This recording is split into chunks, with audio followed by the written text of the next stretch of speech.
So what? I was going to ask to be able to read the proclamation of the announcement. Okay, you certainly may. Okay, all right. Good morning, ladies and gentlemen of the 68th Wyoming Legislature. We are going to call the roll and get this day underway.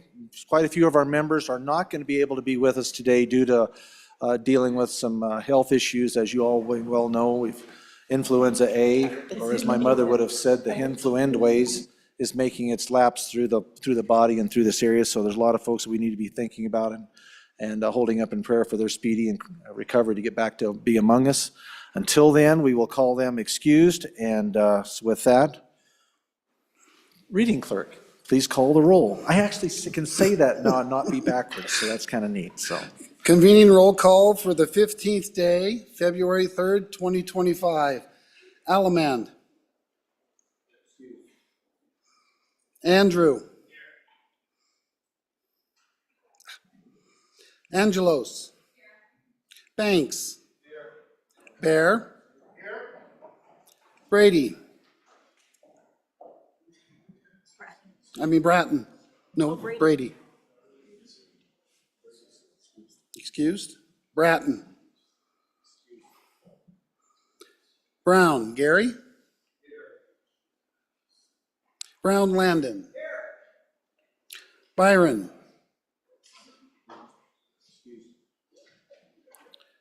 Campbell Lisa. Campbell Kevin. Chestick. Clouston. Connolly. Davis. Eklund. Erickson. Filer. Geringer. Guggennass. Haroldson. Harshman. Heiner. Heft. Jarvis. Johnson. Kelly. Knapp. Larson Lloyd. Larson JT. Lawley. Excused. Lean. Locke. Lucas. Excused. McCann. Nicholas. Ottman. Excused. Pendergraft. Posey. Provenza. Riggins. Rodriguez Williams. Schmidt. Sherwood. Singh. Smith. Storer. Strock. Stivar. Tarver. Thayer. Washit. Wassenberger. Webb. Weber. Worf. Williams. Winter. Wiley. Yin. Mr. Speaker. you have a few that come in. Brady. Bratton. Byron. Lawley.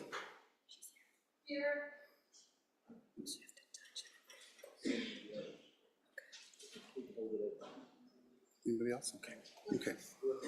Lucas.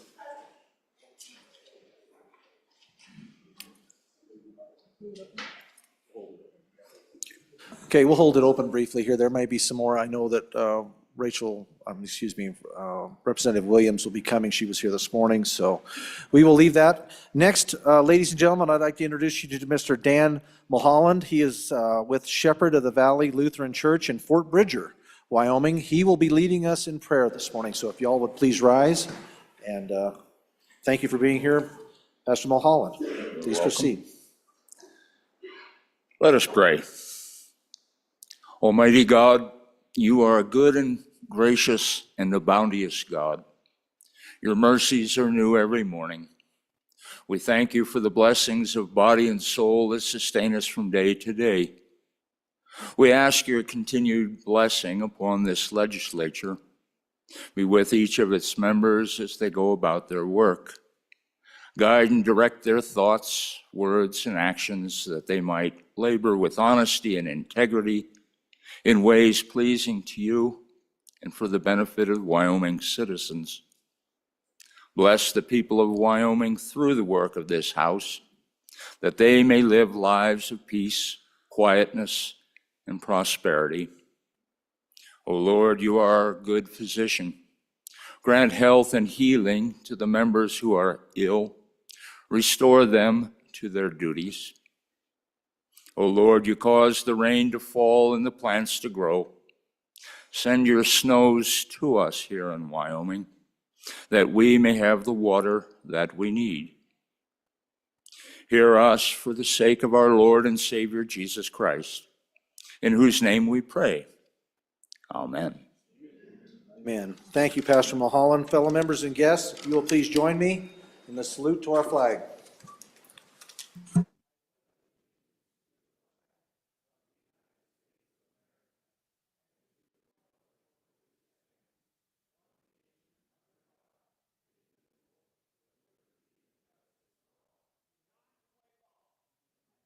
Thank you, Representative Brown. You guys can look at each other longingly across your aisles, wave at each other, whatever you need to do, but just don't be touching each other, okay?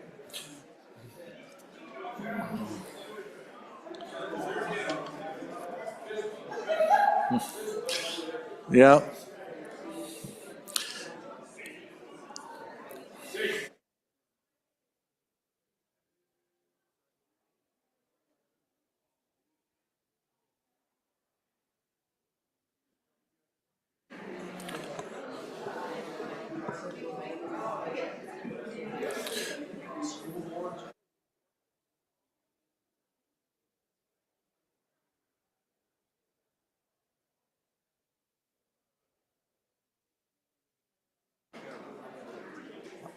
Okay, I'm gonna grab those guys right off the bat, just for fun. Yeah, they're right there, so. Okay, members, in an effort to try to, we're gonna take a point of personal privilege here. If you guys would, please rise. I want to recognize three gentlemen in the West Gallery. This is the school board members that are here to visit with us today from Weston County, Weston 7, Upton, Wyoming. Up there I have Curtis Rankin, Ty Miller, and Justin Mills. And so thank you guys. We appreciate all that you do. Thank you for being here in the house.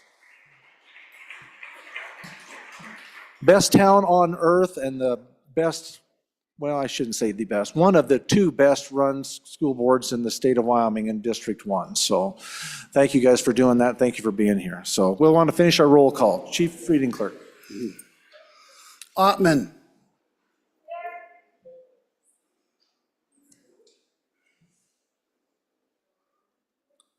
Rodriguez Williams. She was sitting there. Rodriguez Williams.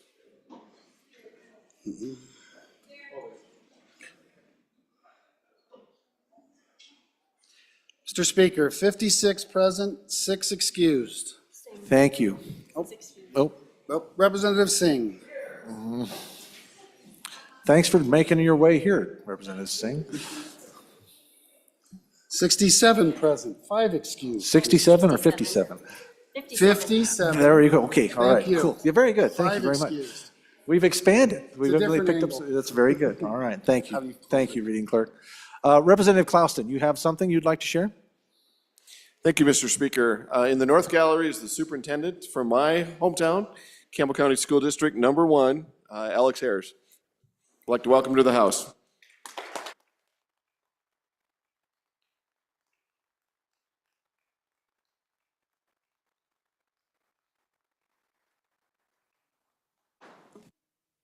Thank you for being here with us, Superintendent. Appreciate you taking time to come to the House.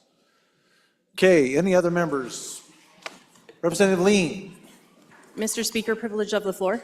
please. Thank you, Mr. Speaker. In our North Gallery, Natrona County School District has two trustees, Mary Schmidt and Jennifer Hopkins today. Welcome to the House.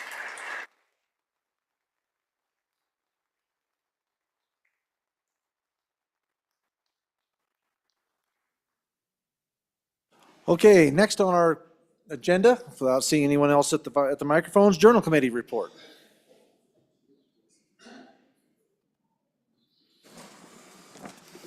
Mr. Speaker, your Journal Committee reports that the Journal of January 31st, 2025 has been read and recommends that it be approved. Representatives Posey and Jarvis. Thank you, Reading Clerk. Next thing I'd like to do is take this opportunity to introduce someone to you who will be helping us here in the chamber. If she would please stand. Ladies and gentlemen, this is Miss Presley, excuse me, Presley Fitzwater out of Newcastle, Wyoming. And a little bit of the background on this young lady and what we have the opportunity to be able to grow with and learn from here in the chamber this coming week. She is currently a junior at Newcastle High School. She is heavily involved in the FFA, FBLA, Student Council, and is actually serving as this current State Student Council Regional Rep for Northeast Wyoming. And as a side note, her birthday is this Sunday, and she's going to be turning 17. So welcome, Miss Presley Fitzwater, to the House.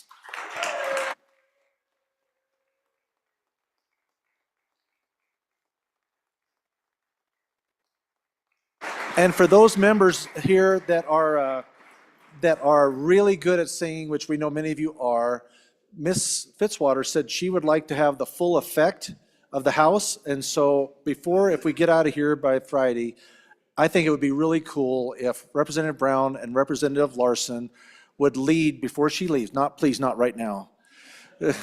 Nobody should start the week off with that kind of a sound. But anyways, we close out the week. Just a little. Sing her happy birthday before this young lady leaves up here. So anyway, we'll do that later on in the week. It's something to look forward to, and you will never forget it. And so it's really quite amazing. We do not have any messages from the Senate, and thank you, Presley. Appreciate getting to work with you. Okay, we are at that order of business of introduction and reading of bills. Members, I just want to tell you, this is the last day bills can be introduced in this House of Origin. If there are some bills that for some reason we have missed, I will make every effort to do a second introduction later on between agenda items that we could do that if you do not hear your bill being introduced. That you've talked to your chairman or somebody, talk to me to make sure that we get this done. But this is the list as I have it right now, and if this is not exhaustive, then please get a hold of me and we'll get them introduced here this afternoon. So, with that, we are at that order of business of introduction, reading, and reference of bills. The first bill for our consideration is House Bill 111. House Bill 111, sponsored by Representative Smith. First reading of the bill. Hit and run, responsibility and penalties. House Bill 111 will be assigned to our committee number 1, Judiciary. Next bill for our consideration will be House Bill 329. House Bill 329, sponsored by Representative Bratton. First reading of the bill. Office of Homeland Security amendments.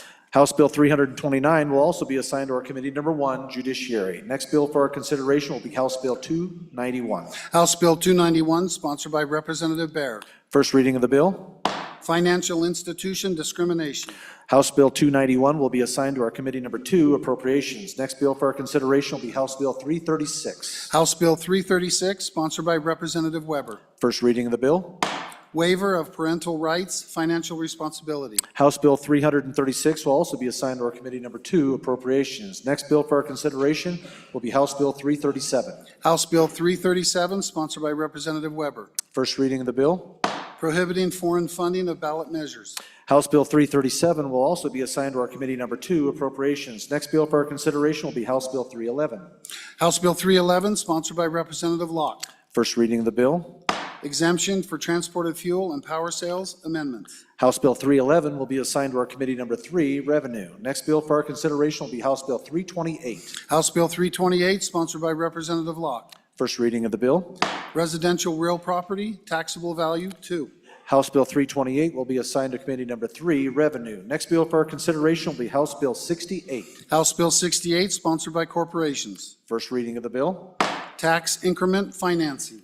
House Bill 68 will be assigned to our committee number 7, Corporations. Next bill for our consideration will be House Bill 182. House Bill 182, sponsored by Representative Brown. Gary. First reading of the bill. Elections, prohibiting use of secondary address. House Bill 182 will also be assigned to our committee number 7, Corporations. Next bill for our consideration will be House Bill 322. House Bill 322, sponsored by Representative Knapp. First reading of the bill. Secretary of State, authority over counties. House Bill 322 will be assigned also to committee number 7, Corporations. Next bill for our consideration will be House Bill 128. House Bill 128, sponsored by Representative Lucas. First reading of the bill. Public health emergency definition amendments. House Bill 128 will be assigned to committee number 10, Labor. Next bill for our consideration will be House Bill 339. House Bill 339, sponsored by Representative Weber. First reading of the bill.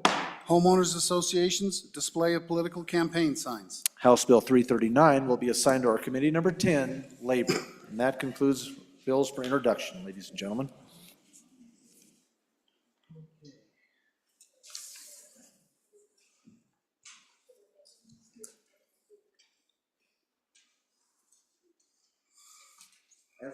Just as a reminder, as we move through the list, as we go through here, Rule 14-1M, Romanet 2A, the amendment has been submitted to the legislative attorneys for preparation. Now, get this, ladies and gentlemen, not later than the conclusion of consideration of the mirror budget bill during committee of the whole. What that means is that you have to have your amendments in before the budget bill is completed in the committee of the whole today. So it has to be to the office before the committee of the whole finishes working on the budget. So, and then after that, we're going to do that first, and then we're going to go to regular committee of the whole. Representative Larson, Lloyd. And Mr. Chairman, just for the new members, that's just for second reading. That is correct. Yes, sir. So if you have any second reading amendments to 0001, which is the budget bill, they must be into the office, the bullpen, before that bill is completed in their committee of the whole section that it is in. So just so you're all aware. Next, for our consideration, we will have reports from standing committees. House Bill 307, sponsored by Representative Pendergraft. Poll watchers, polling station observation. Mr. Speaker, your committee number 4 Education, to whom is referred House Bill 307, poll watchers, polling station observation, respectfully report, same back to the House with the recommendation that do pass with the following amendments. Ayes, Representatives Andrew, Bratton, Erickson, Guggenmoss, Kelly, Singh, Strzok, Williams. Noes, Representative Lawley. Representative Andrew, Chairman. House Bill 324, sponsored by Representative Andrew. State elected officials, employees at will, and regulations. Mr. Speaker, your committee number 4 Education, to whom was referred House Bill 324, State elected officials, employees at will, and regulations, respectfully report, same back to the House with the recommendation that do pass with the following amendments. Ayes, Representatives Andrew, Bratton, Erickson, Guggenmoss, Kelly, Singh, Strzok, Williams. Excused, Representative Lawley. Representative Andrew, Chairman.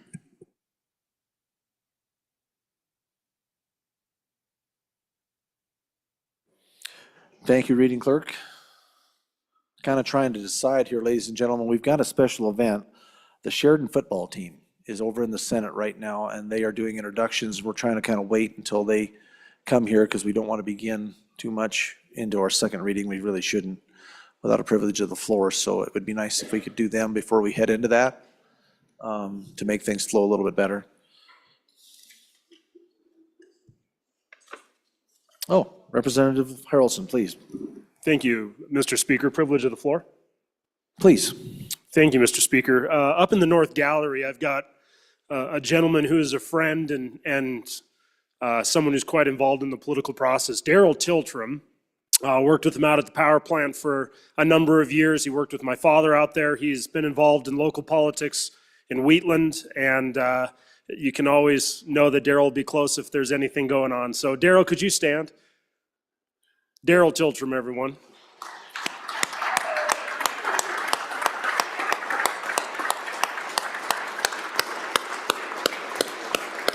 You never have to wonder what Daryl's thinking, he'll tell you. And Daryl, we enjoy having you. Also sitting right next to him is my county clerk, Malcolm Irving. Malcolm's been a good friend for a lot of years, and we appreciate Malcolm and all that he does for Platte County, and we thank you for what you do. Thank you, Malcolm.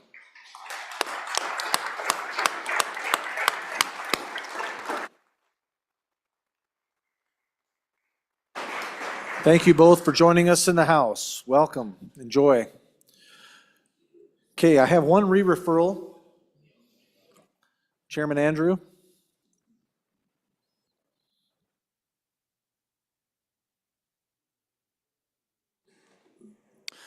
Thank you, Mr. Speaker. I would like to re-refer House Bill 324 to Committee Number 2 Appropriations. Hearing no objection, it is so ordered. Representative Bear, please. Thank you, Mr. Speaker. Privilege of the floor, please. By all means. Thank you, Mr. Speaker. Ladies and gentlemen, I would like to introduce you the First Lady of Appropriations in the North Gallery, hiding back in the back, and a fellow Library Board member from Campbell County, Chelsea Collier, my wife, Sage Bear.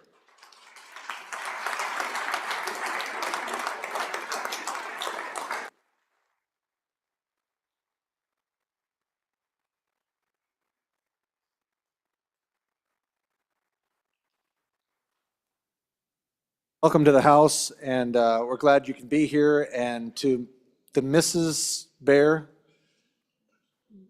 good luck.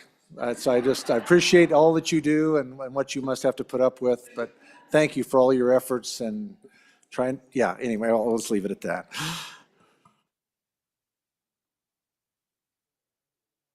I understand that we do have them, they're just finishing up in the Senate, so they're gonna be coming this way, so we will hold briefly and use the time that we didn't take up during play ball to see if Representative Yin would like to share something with the body. No, oh, you're not up here, okay.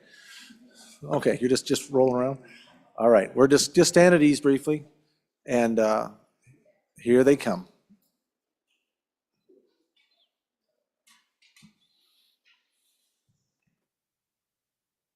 Representative Pendergraft, I do believe you have something you'd like to share.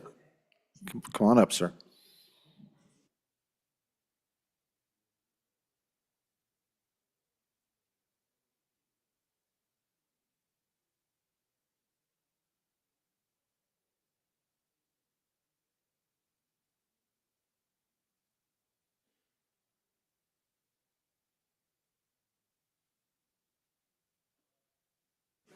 Without further ado, we will announce and we'll give you an idea of who you're getting the opportunity to be able to meet this morning. This morning, it is with great pride and honor that we welcome Coach Jeff Mowry, the head football coach of the Sheridan High School Broncs. Under Coach Mowry's exceptional leadership, the Sheridan High School Broncs have achieved remarkable success, winning 5 state championships, including 4 consecutive titles in 21, 22, 23, and 24.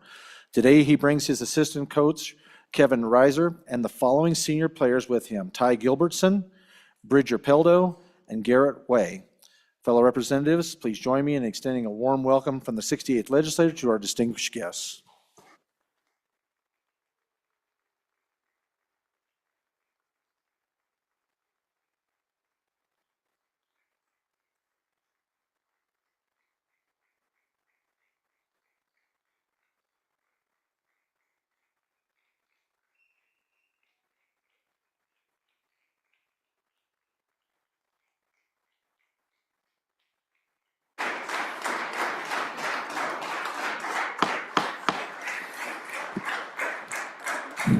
Representative Pendergraft, I do believe you have something you'd like to share with the body. Please do. Absolutely. It's my great honor to share some of these spiffy handouts. There are 3 of these for the players themselves, and they read: the 68th Legislature of the State of Wyoming presents a certificate of appreciation to Sheridan High School Broncs. This one is for Ty Gilbertson.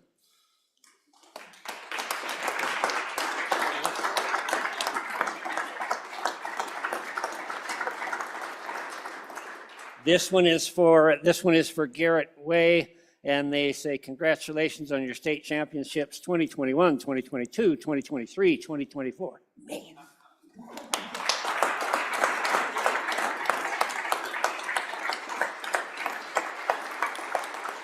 And the final is for Bridger Peldo. Congratulations, sir.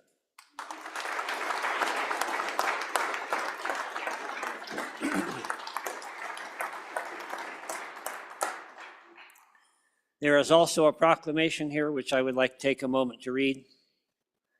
The 68th Legislature of the State of Wyoming recognizes Coach Jeff Mowry.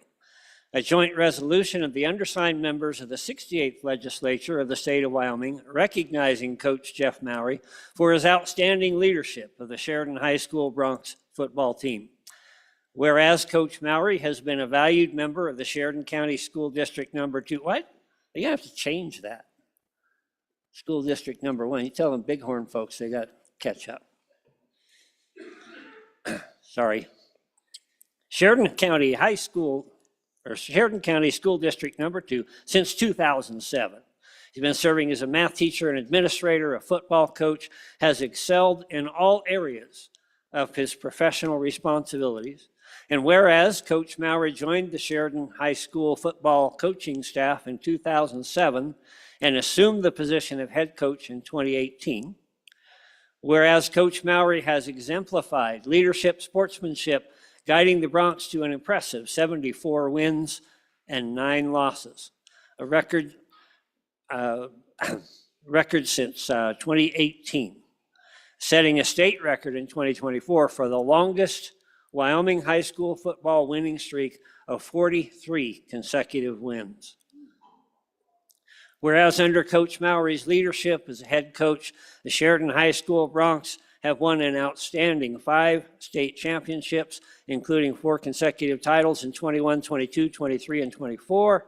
And whereas Coach Mowry's success is a testament not only to his leadership and dedication, but also the hard work, commitment, and perseverance of his players, assistant coaches, and the entire Sheridan High School community, who have contributed to this culture of distinction and earned respect for the Sheridan Broncs throughout the state of Wyoming and beyond. And now, therefore, be it resolved by the undersigned members of the 68th Legislature of the state of Wyoming that on behalf of the state of Wyoming, we hereby recognize and commend Coach Mowry for his extraordinary achievements as the head football coach of the Sheridan High School Broncs.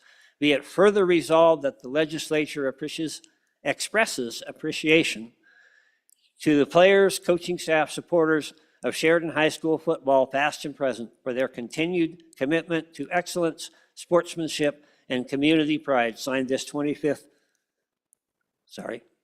on this 3rd day of February 2025, Senator Bo Beitman, President of the Wyoming Senate, Representative Chip Nyman, Speaker of the Wyoming House of Representatives. And I might add that Coach Steve Harshman, right at the top of the page. Thank you. Way to go, math teacher.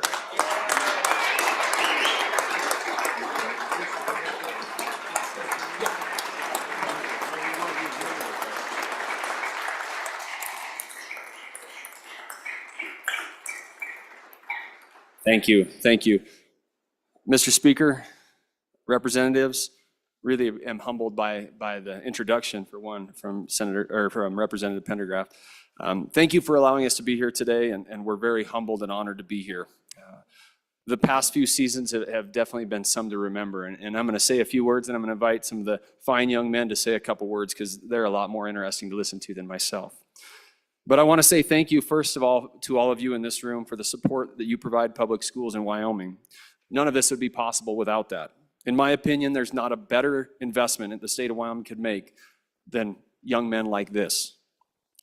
They're going to give...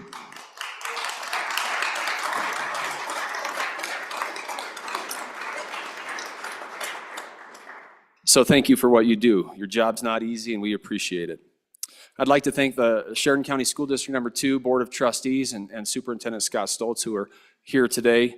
It wouldn't be possible without them to do what we do. They're great supporters of extracurricular activities, and they understand the learning that happens outside of the classroom. Maybe it's on the football field or in other venues, but they're tremendous support for us. I want to thank Coach Harshman. When we got to Sheridan in 2007, there wasn't a better program in the state. Coach Don Julian was the head coach at the time, and I was an assistant. Coach Reiser was an assistant. And that was the gold standard. That is the gold standard. And without Coach Harshman and his leadership, not only here, but on the football field, Sheridan High School football would not be where it is today. He showed us how to get to that next level, and the gold standard which he has in his program is unparalleled.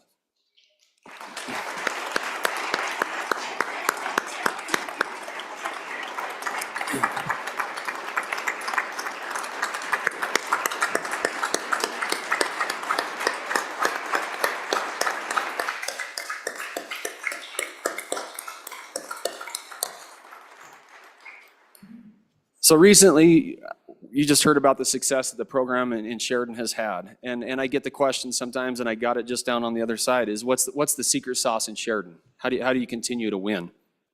Well, we're not going to tell anybody because Coach Harshman's here. But the truth is, we have been successful, and we've been very, very fortunate. And it's not because, nothing to take away from these young men, we don't have the most talent than anybody. We don't have more talent than anybody else in the state. We don't have better facilities. We don't have anything different. What I think they do different in Sheridan with these young men is they're very selfless. These young men that are in the Sheridan football program believe in the philosophy that when you put others before self, great things happen. As coaches, we ask our team to be selfless, servant leaders that look out for the benefit of others before looking out for themselves. This is a challenging philosophy to sell to a bunch of teenage young men that see loads of selflessness in the media and in professional sports. But these young men have bought into this philosophy, and it has paid off for us. I'm going to introduce you to 3 of these young men. They're going to come up and share what their next steps are in life. And I want to do this because I think these guys exemplify what it is to be a Bronc. They put aside their personal agendas and personal fame for the betterment of the team. And the first person I'm going to introduce you to is our quarterback from this last year, is Ty Gilbertson. He was a quarterback, defensive back, kicker, and punter. So Ty Gilbertson.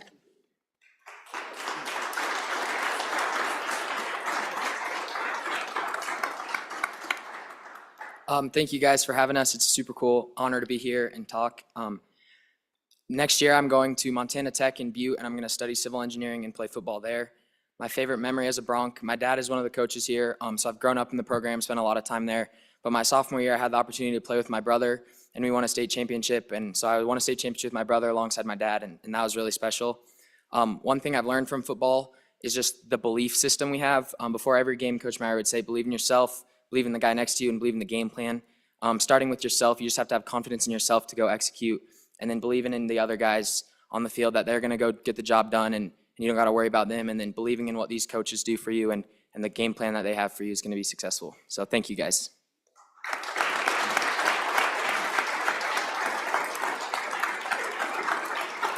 Ready, buddy?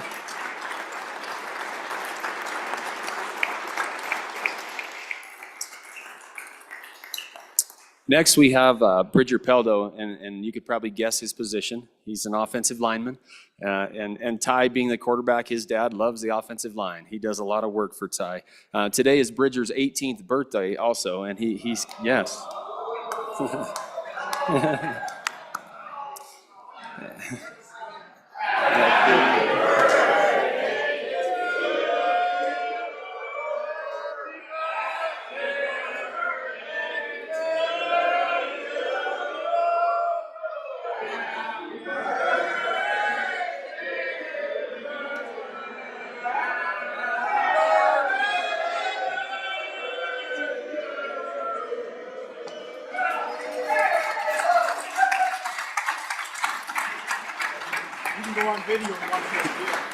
Congratulations, House. You just made an offensive lineman blush. Good for you. Yeah, thank you guys. I appreciate the opportunity to be up here and speak to you guys today.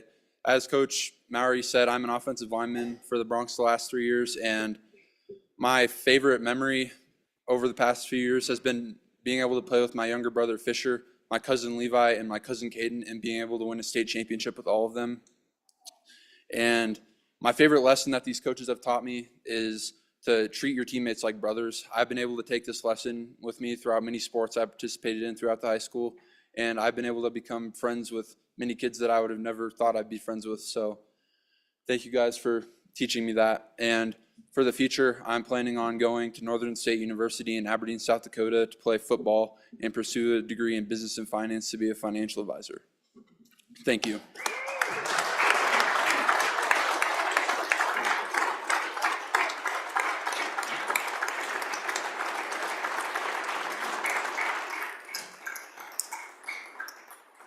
Garrett Way is our next representative here. Garrett Way joined us as a junior. He didn't play football throughout his career. He joined us as a junior, and boy, we were glad he joined us. He ended up being, as a senior, the co-defensive player of the year, was a leading running back on our football team, and then had a tremendous senior year, and an awesome young man. So Garrett Way.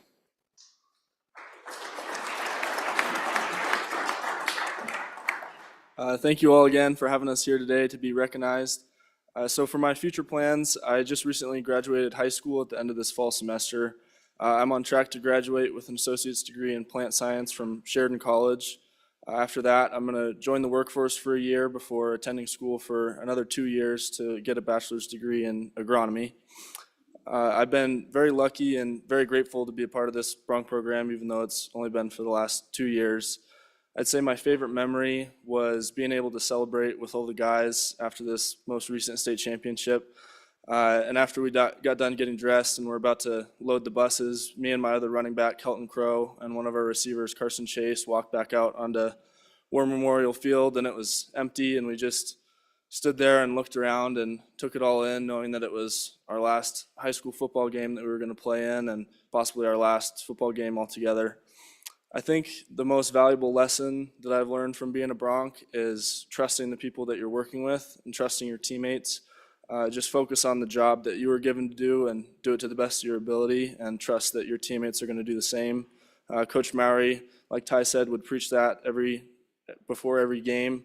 Just trust in the plan, trust in your teammates, and the outcome will be what it's supposed to be. So thank you guys again.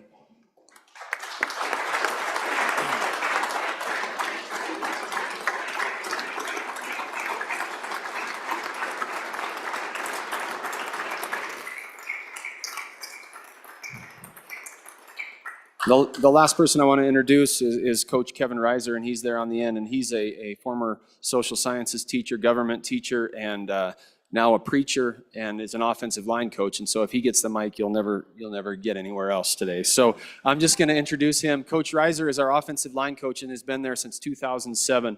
And he takes a bunch of guys that are never as big as Bridger, but gets them in the right spaces at the right time and does a tremendous job of building culture within our offensive line. Typically, our linemen look like Ty. We were fortunate this year to have the Bridgers of the world, but Coach Reiser does a tremendous job with our guys and builds culture and builds fine young men just like this. So Coach Reiser, thank you.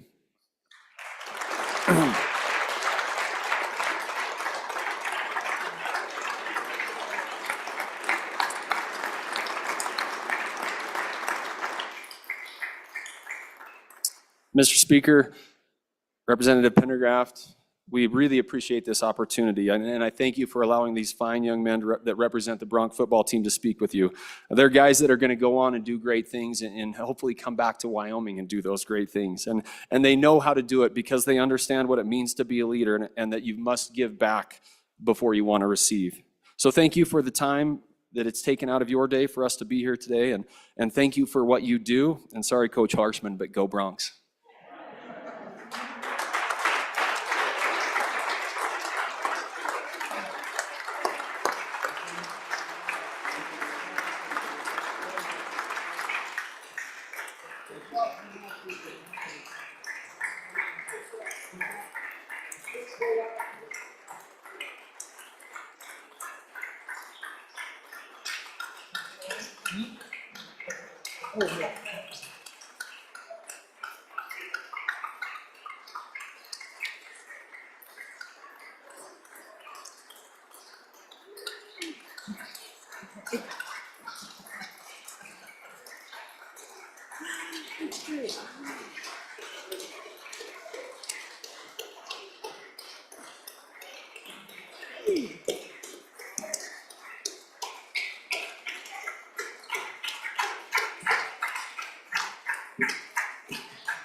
Want to say again, thank you to the fine folks of the Sheridan High School, Sheridan Bronx, for being here and the exemplary job that they do of teaching our young people and the example that they set for the future generations. Thank you so much.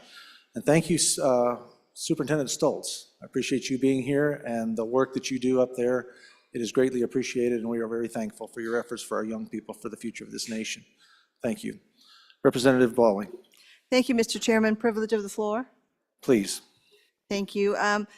Ladies and gentlemen, I want to introduce you to some special folks coming from Washakie County School District Number 2. For those of you who are new, that's 10 Sleep. They're up here, and I'm going to venture to guess, well, now they're kind of moved to the South Gallery. They were kind of, I think, Southwest. I'm really out on a limb here. But I want to introduce to you a few special folks. First is trustees Shauna Hartstad, Aaron Blunt, business manager Rachel Castile, and the fantastic superintendent of Washakie County School District Number 2, Annie Griffin, and he would ask you to welcome them to the People's House.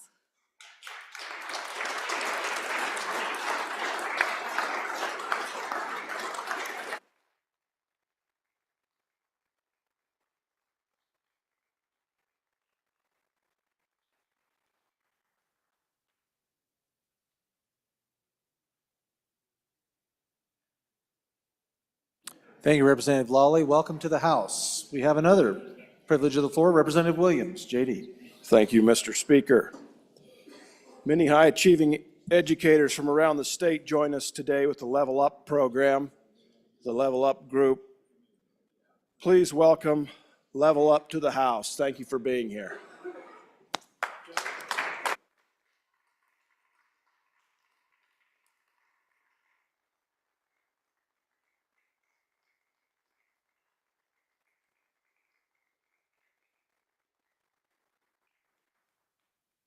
As you may have noticed, our galleries are filling, and I think Representative Harshman will fill us in on exactly who all these folks are, as many that you've already been announced this morning. Representative Harshman, please. Thank you, Mr. Speaker. Privilege of the floor, and please. Appreciate it. Thank you. Members, if you could, well, first of all, good morning. And this week is Wyoming School Board's Appreciation Week. And so you can see now the gallery is starting to fill up. And I'd like to take this opportunity on behalf of the members of the House here to thank all of our school board trustees, many who run in bigger elections than most of us, serve clear across the state and a lot of time and energy, and a lot devoted to our public schools, and 97% of our kids attend Wyoming public schools. It's really incredible. And so we appreciate all our locally elected officials. School board members provide this important leadership.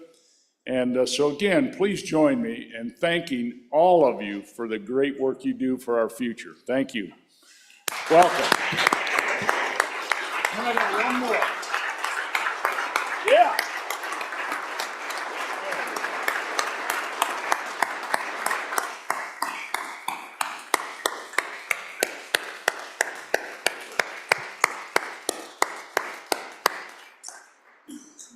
And Mr. Speaker, just a second announcement. Is Mr. Ken DeCaria in the balcony up there?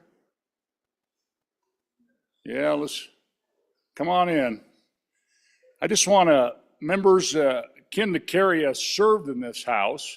He's a member of the House of Representatives for only one term, and then he got older, so he was able to go across the hall.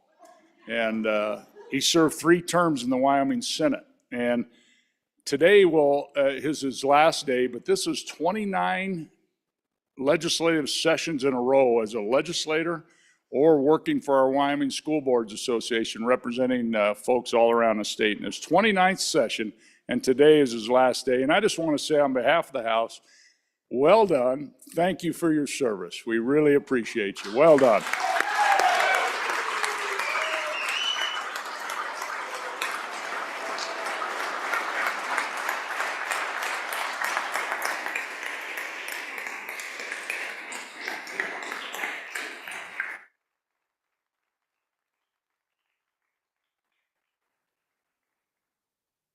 Thank you all and welcome to the House. We appreciate you being here.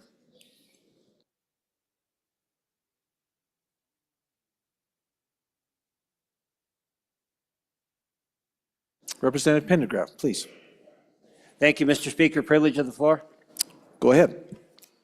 Thank you, Mr. Speaker. Folks, up in the South Gallery, members of the Wyoming Classical Academy, the 7th grade, including one in specific, Jake Kyer. I think I pronounced that properly. Jake, would you raise your hand and wave to the folks? Okay. Jake's grandfather, John Dierenfeld, is the one that crafted, after many hours, the gavel for our good speaker, and we just wanted to acknowledge him, and Mrs. Dierenfeld is beside him. So thank you, and welcome to the House.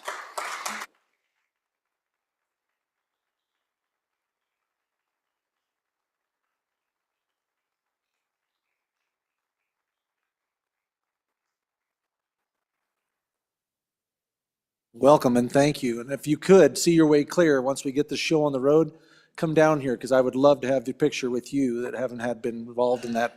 So if you can see your way clear to do that, I think that would be great, and I'd love to have that memory. Thank you. Representative Bratton. Thank you, Mr. Speaker. As well as our school board trustees from Sheridan County, I also wanted to thank our superintendents from districts 1, 2, and 3. I see we have Superintendent Stoltz, Superintendent Jones, and we also, I know that I also saw somewhere up there Superintendent Christensen. So thank you for coming.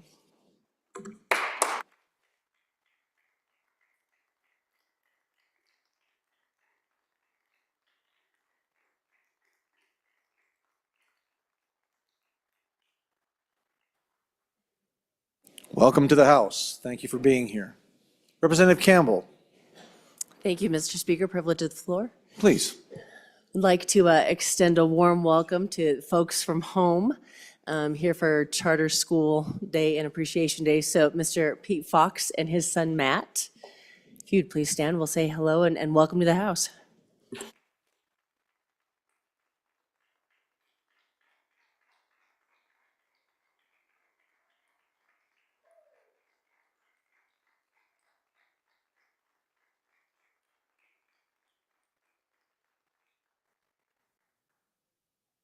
Mr. Fox, Matt, welcome to the House. Thank you for being here. Any other privileges? Seeing none? All right, ladies and gentlemen, we're going to move on to second reading. First bill for our consideration, we are at that order of business on bills on second reading. The first bill for our consideration is House Bill 54. House Bill 54, sponsored by Judiciary, Chancery Court Judges, District and Circuit Court Assistants. We have amendments. Representative Nicholas, please. Thank you, Mr. Speaker. I would move second reading amendment number 1 to a House Bill. What's the number? 54? And move your favorable consideration. Ladies and gentlemen, all this does is change the effective date to immediately. This person has already been appointed, and there's no reason to wait till July so we can step in and start helping out the other courts. Ask for your favorable consideration. Thank you, Representative Nicholas. Any members for the first time? Seeing none, Representative Nicholas, do you want to, I've seen somebody almost launch toward a microphone, but rethought it. Any for their second time? Seeing none, Representative Nicholas, would you like to explain it again? All right, members, you're being asked to vote on second reading amendment number 1 to House Bill 54. All those in favor signify by saying aye. Those opposed, no. Amendment has been adopted.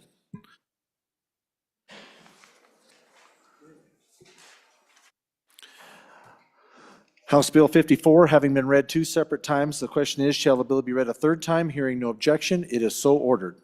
Next bill for our consideration is House Bill 168. House Bill 168, sponsored by Representative Eklund, cultivating meat prohibition.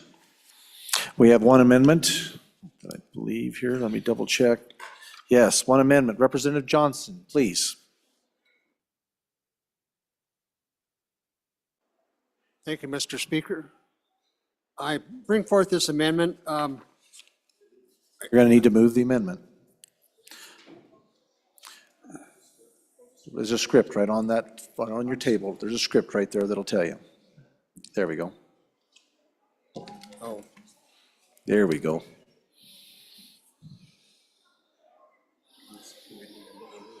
I'm,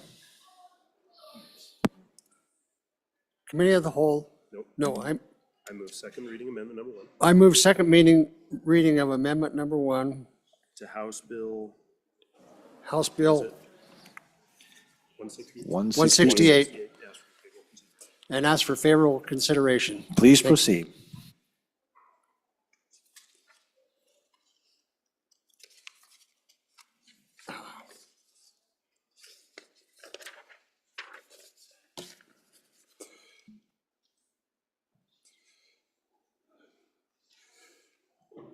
I don't think it's our choice to decide what free market can do. And I would like to bring forth this amendment that would give us some protection, allow the free market to go ahead and produce, but give us some protection on the other end if something goes wrong with this this bill that creates meat in the laboratory. It's crucial that we balance innovation with careful oversight and protect our citizens. This is a new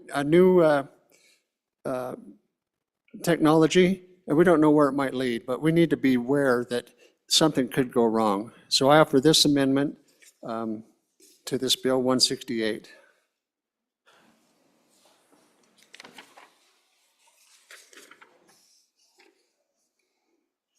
Let's see, where is it?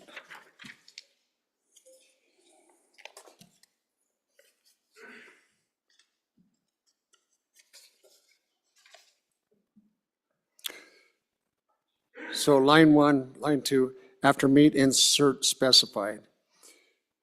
Line 2, or page 2, line 4, insert without the authorization of the United States Food and Drug Administration and the Department of that it is safe for human consumption. I think we need to protect our citizens from technology that's taking over. And after meat, insert that has not been authorized as safe for human consumption by the United States Food and Drug Administration and the department. So I just want to avoid a Soylent Green moment in the future. Thank you. Thank you, Representative Johnson. Representative Eklund, for your first time. Mr. Speaker, so what this amendment is doing is probably just canceling out what I'm trying to do with the bill. And the main reason for the bill is to protect people in Wyoming. We can't protect them nationwide, but this technology is approved by any company that comes to Food and Drug and with their presentation and what they believe their product will do. I agree. I'm probably taking out some technology that we need to look at. In fact, I agree with everything he's saying except that part on protection. And I think the main purpose of the bill is to protect Wyoming people and especially our school children from what has already been approved by Food and Drug with at least some companies. There's another member and I that are working, he's working with me to try to straighten up the part on technology because I don't really want to inhibit the progress of that. We spoke of spaceships maybe needing this method of producing food, and I'm not joking on it. I don't know how else you'd get light years away from Earth and not be able to, who knows, there may not be another Earth anywhere near. But I think we need to proceed with that technology without human consumption. So I oppose this amendment. Thank you, Representative. Representative Brady, for your first time. Thank you, Speaker. I also oppose this amendment. I'd like to say if it's an issue of free market, I'm thinking have a separate area in a grocery store outside of the meat area. Perhaps that will do it so it's not blended in and people just, without looking at an obvious label that they're eating cultivated meat. So I'm against the amendment. If it was clearer, if you need it in the market, well, I think it should be separated from the meat. Thank you. Thank you. Representative Yin, first time. Mr. Speaker, thank you. So members, you actually can't call cultivated meat, you can't label it as meat in the grocery store. We passed that law 5 years ago, 4 years ago, somewhere around there. Everything blurs together. So you already can't call it meat, so it won't go next to meat in the butcher's aisle because you can't call it meat.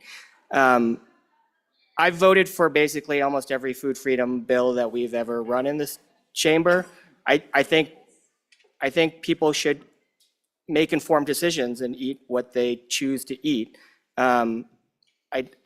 It's confusing to me to want to ban a whole class of meat. I understand the intent behind it, but I believe in freedom, and I think this amendment still allows that safety aspect while still ensuring that people have the choices that they want to make.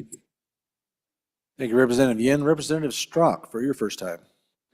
Thank you, Speaker. So I am against this amendment. First of all, this is not food we're trying to protect. This is chemicals that we're trying to protect our people from. And we're willing to ban, and they're getting ready to, red dye. So why cannot we not get this in protection for our children? Protect them from this chemical-based, it's not even food. So let's protect our children. A no, an aye on the bill and a no on the amendment. Thank you. Thank you, Representative Strzok. Any others for their first time? First time, second time. Representative Yin, second time. Mr. Chairman, I've heard many, many times on this floor that cells are not just chemicals. So I would disagree with that. Thank you, Representative. Any others for their second time? Seeing none, back to the bringer. Representative Johnson, if you'd like to speak to this again, you certainly may. I think this amendment, it protects the free market. It allows innovation in technology and things, but it also protects us from the unintended consequences of a bad product. So I would ask for favorable consideration of this amendment. Thank you, Representative Johnson. Members, you're being asked to make a decision on second reading amendment number 1 to House Bill 168. All those in favor signify by saying aye. All those opposed, no. The amendment has not been adopted. House Bill 168 having been read 2 separate times, the question is, shall the bill be read a third time? Hearing no objection, it is so ordered. Representative Harrelson. Thank you, Mr. Speaker. Privilege of the floor. Please. Up in our South Gallery today, we are being graced with the presence of the Prairie View Community School. This is the charter school in Chugwater, Wyoming. We have up there, we have Principal Mr. Cushman, as well as CEO Christian Winger, and I believe a couple students as well. And this is an amazing, amazing opportunity to see just a great success story of a charter school in a little community in Wyoming. Let's give them a round of applause. Stand up, come on.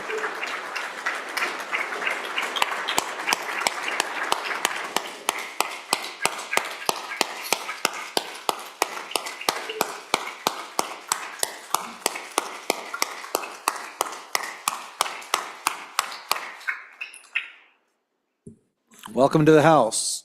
Interesting town. I actually got to go through Chugwater for the first time yesterday, and we stopped at their soda fountain. Oldest soda fountain in the state of Wyoming, still operating. So if you get a chance, go through there and pick yourself up a soda. Thank you for being in the House. Okay, next amendment for our next bill for our consideration is House Bill 270. House Bill 270, sponsored by Representative Baer, Permanent Middle Trust Fund Spending Policy. We have amendments. Representative Harshman, please. Thank you, Mr. Speaker. I'd move second reading amendment number 1 to House Bill 270, and members ask for your favorable consideration. What this amendment does, it does about 3 things. First of all, it moves us out 1 year, so we don't affect this biennial budget with a revenue cut. The other part, then it goes a slower step down. So And then so it goes a half of a 5/10 of per year for 5 years, and then it stops us at 4.75 for a spending policy. And as you recall, the handouts that you saw last week, remember the spending policy is the average of the previous 5 years. And so remember that handout you had where our current 5% spending policy in actuality is about a 4.5, 4.6. So we move this to 4.75. That's 4.75% of the 5-year rolling average market value. So really, as we move this to 4.75 with this amendment, we would have really about a 4.25, 4.3 spending policy. And then I take, Mr. Speaker, the 0.25 that we reduce out of the spending policy, I take it all out of the general fund. So the 1.25 that goes to the SIPA account and to the LSRA remain intact. And really that's it. I think the current drop this year in the middle of a budget to 4.5, which would be really a 4% spending policy, is too much. And I think, again, this balance between today's people and tomorrow's people. And so I welcome debate, and I encourage your aye vote on this amendment. Thank you, Mr. Speaker. Thank you, Representative. Representative Bear, for your first time. Thank you, Mr. Speaker. I would encourage a no vote on this. Please resist this amendment, folks. This is no time to dither and delay about putting restraints on ourselves for future spending. I will tell you this, I anticipate great changes in our economy based on the new administration about just applying common sense to the way that we address our economy and the industries in our economy. So I do expect great revenues in the future. I think all of you do as well. But now is the time to say, you know what, we're going to make sure that when those revenues come in, we put some of it into an account where we can invest it in a way that creates a greater return for the future. And those returns, again, will flow right back into these spending policies in the future. And you'll recall the very handout that the bringer of this amendment mentioned. Yes, it shows the percentages being up and down, but one thing it did show as well was the actual dollar amounts were always increasing, always increasing. So we're going to have increases in spending, folks. Let's just take a small portion of it and put it into savings. Thank you, and on and against the amendment. Thank you, Representative Bear. Any others for their first time? Representative Provenza, first time. Thank you, Mr. Speaker. I guess as a country rube, that amount continues to go up, but part of that formula is that money was going in, which then means more money could be made. Am I correct in that assumption? Because we keep saying the money just keeps going up as if it doesn't relate to how much money we put in. And I would like some clarification from either the last speaker or the bringer of the amendment. Thank you, Representative. Any others for their first time? Seeing none, second time.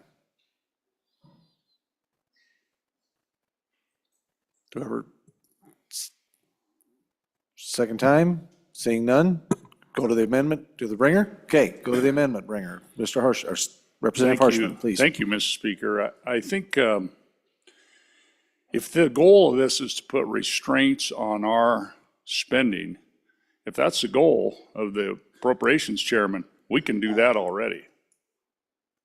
But I would urge caution that in my time in this body, the restraints that have come on us is when oil drops below $60 a barrel. And we have no control over that. And the ones who forecast that are Craig forecasts, which we budget off of. It's not what we say on the floor is going to happen. We take what really learned people who make these decisions. And so they're not showing $80, $90 oil. In fact, as we drill more, the price is going to go down. Be cautious. again, when oil goes below 60 and we're having a warm, windy city in the Midwest, it's not good for natural gas prices. And then I would just point out, the good chairman of committee number 2 talked about the dollars increasing. Thank goodness. Because when you look at the coal severance numbers, excluding the tax reductions over the last couple of years, the coal severance numbers are plummeting. And so if we want to restrain our spending, do that through these votes on the floor, not through some self-imposed deal that is, number one, going to hurt education spending because part of the SIPA goes to education, and then it hurts the LSRA, which we all say is an education. We're going to fund education regardless. It'll get funded. Only till the LSRA hits 500, and then that spigot shuts off when it drops to 500 million. And at this rate, we're going to leave here with less than $1 billion. And then, Mr. Speaker, I'll just close with the return on the permanent trust fund, our permanent funds last year was 14%. We're already saving 41% of the severance tax in these funds forever. This trust system already is dumping a lot of money back into the fund. And so if you vote for this bill without this amendment, you're going to have to make reductions somewhere. It's going to be either waivers, that's in the Department of Health, the biggest thing in our budget, or local governments, or MRG grants, or something, because we're going to leave here with a balanced budget. And so there is no need for this. Our system is working the best in the country, one of the best sovereign wealth funds in the world. I bring this amendment to maybe try to save this little bill, to try to meet halfway and kind of do this in a responsible way where we don't have to, tell our people that, hey, sorry, we closed this spigot off to restrain ourselves. So on and for the amendment. Thank you, Mr. Speaker. Thank you, Representatives. I've got a double check on here. I don't believe this is a financial plus or minus, but we're just double checking if we need to do a roll call. So just give me 1 second. She'll be right back. Mr. Speaker. Go ahead. Mr. Speaker, it probably, it does affect funding by, well upwards of 100 million a year, just on this one amendment. So thank you. Nope, says we do not have to do it on this particular amendment. So, members, you are being asked on second reading amendment number 1 to House Bill 270. All those in favor signify by saying aye. Aye. All those opposed, no. No. Chair's in doubt. All those in favor, please stand.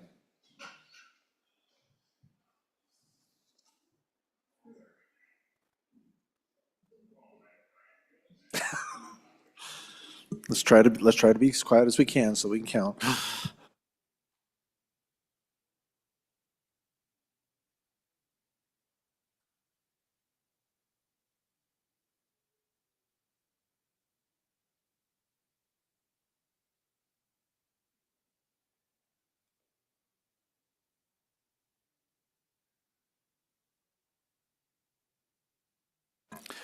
You may be seated. All those opposed?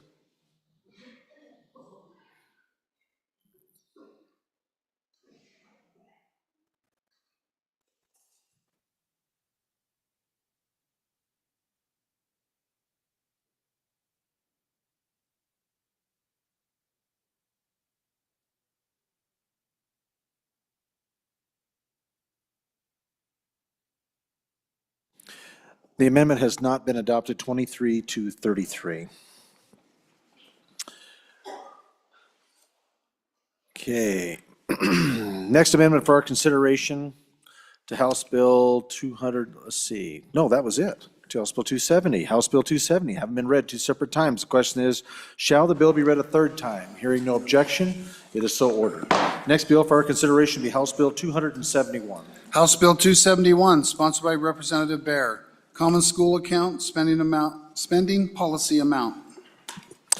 We have an amendment, number 1 to second reading. Representative Harshman, please. Thank you, Mr. Speaker. I'd move second reading amendment number 1 to House Bill 271. Members, similar, there's not as many moving parts on the common school account without general fund, LSRA, and SIPA.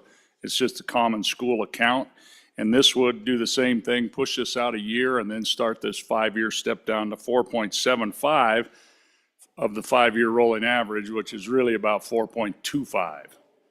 So stand for any questions. Thank you. Thank you, Representative. Any further first time? First time, Representative Bear.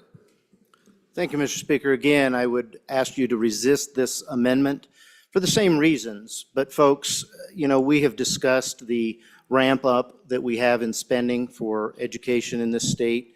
And how are we going to address that? Well, we can cross our fingers and hope that oil and gas and coal take care of that. But we look at our Craig report and we see that their forecast is for flat revenues from those sources. So how can we do it? Well, we've seen in a short number of years, based on our predecessors' good actions, that our investment income has taken up 1/3 of our revenue needs. It has produced that much. This is a way to catch up on our revenue side of the spending that we see consistently increasing on the education side. So this is a great way to do it without this amendment. If we dither and delay, we will never get there. On and for the bill and against the amendment. Thank you, Representative Bear. Any others for their first time? First time, going once, going twice, second time. Seeing none, back to the bringer. Representative Harshman. Mr. Chairman, again, I think by reducing revenue does not increase our revenue. I mean, it's not going to increase anything in the future. It's going to increase the liabilities of this body as we grant ECAs to keep up with inflation. Price of eggs is still going up. And so again, I just think, and I think this little amendment might allow this bill to hopefully make it through the process. But if not, unless this is part of some plan that I don't know about to just shrink our revenues to crash land and make us do something, I'm telling you, if you serve long enough here, you're going to have that opportunity. You're going to have the opportunity to cut budgets dramatically when revenues come up short. So I encourage your vote for the amendment. Thank you, Mr. Speaker. Thank you, Representative Harshman. Members, you're being asked to vote on second reading amendment number 1 to House Bill 271. All those in favor signify by saying aye. Aye. All those opposed, no. No. The amendment has not been adopted. Okay, we have another amendment, second reading amendment number 2 to House Bill 271. Representative Clouston, please. Thank you, Mr. Speaker. Based on the last 2 votes, I will withdraw my amendment. Hearing no objection, it has been withdrawn. House Bill 271, having been read 2 separate times, the question is, shall the bill be read a 3rd time? Hearing no objection, it is so ordered.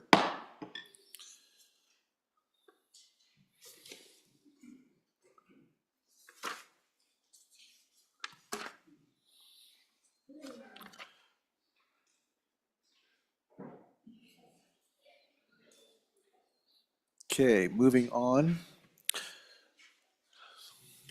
Let's see.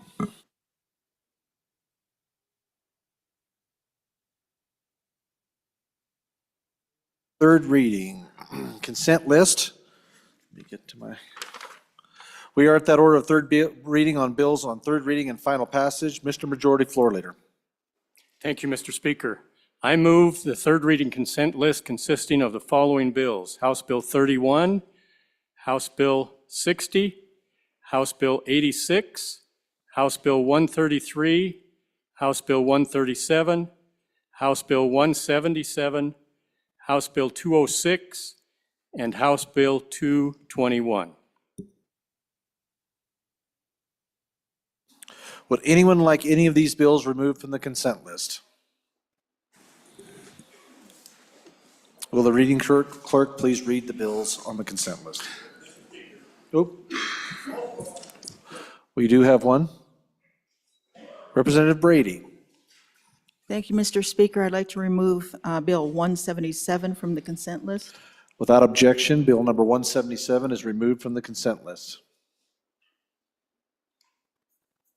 Any other bills to be removed? Any member can remove a bill from this consent list right now and discuss it. Any others? Seeing none, Chief Clerk, please call the roll. Or no, excuse me, Reading Clerk, please read these bills. House Bill 31, sponsored by Representative Pendergraft, School Safety and Security, an act relating to education. House Bill 60, sponsored by Representative Lawley, Student Eligibility and Sports Amendments, an act relating to education. House Bill 86, sponsored by Appropriations, Public Property and Buildings Amendments, an act relating to public property and buildings. House Bill 133, sponsored by Representative Guggenmoss, Sanctuary Cities, Counties, and State Prohibition, an act relating to administration of government. House Bill 137, sponsored by Management Council, the Reviser's Bill, an act relating to the revisions of statutes and other legislative enactments. House Bill 206, sponsored by Representative Weber, Elections, Acceptable Identification, Revisions 2, an act relating to elections. House Bill 221, sponsored by Representative Ottman, Bighorn and Domestic Sheep Relocation, Effective Date Repeal, an act relating to wildlife and livestock.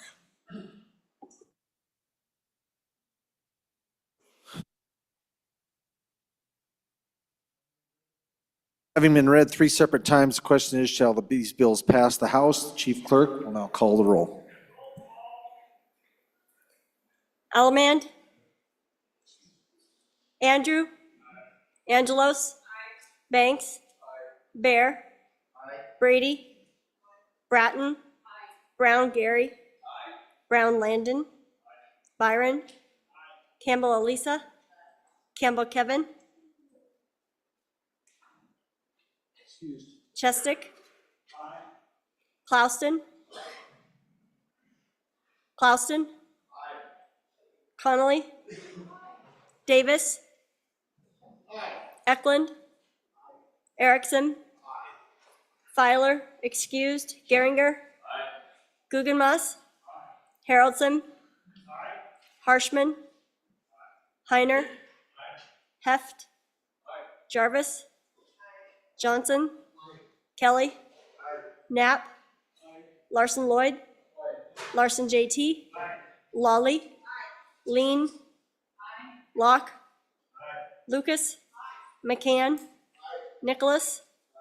Ottman? Pendergraft? Posey? Provenza? Riggins, excused. Rodriguez Williams? Schmid? Sherwood? Singh? Smith? Storer? Strock? Stivar, excused. Tarver? Thayer? Excused. Washut? Wasserberger? Webb? Weber? Worf? Williams? Winter? Wiley? Yin? Mr. Speaker, are there any changes?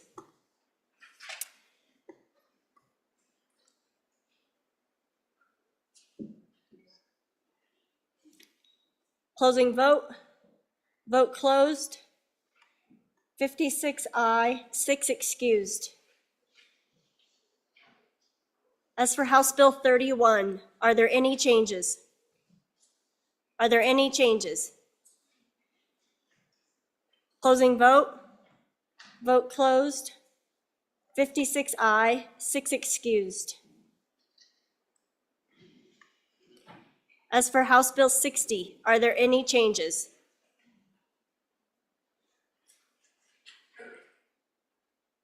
Yin, aye to no. Provenza, aye to no. Sherwood, aye to no. Chestick, aye to no.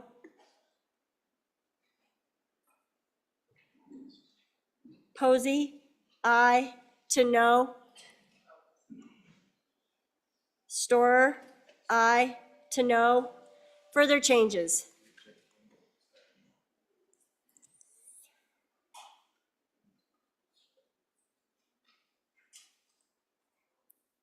Campbell, Kevin. Excused to? Further changes? Closing vote. Vote closed. 51 aye, 6 no, 5 excused. As for House Bill 86, are there any changes? Are there any changes? Campbell Kevin, excused to? Further changes? Closing vote. Vote closed. 57 aye, 5 excused. As for House Bill 133, are there any changes? Provenza, aye to no. Sherwood, aye to no. Chestick, aye to no. Storer, aye to no. Yin, aye to no. Posey, aye to no. Further changes? Campbell Kevin? Excused to aye. Further changes? Closing vote. Vote closed. 51 aye, 6 no, 5 excused. As for House Bill 137, are there any changes? Are there any changes? Campbell Kevin? Excused to aye. Further changes? Closing vote. Vote closed. 57 aye, 5 excused.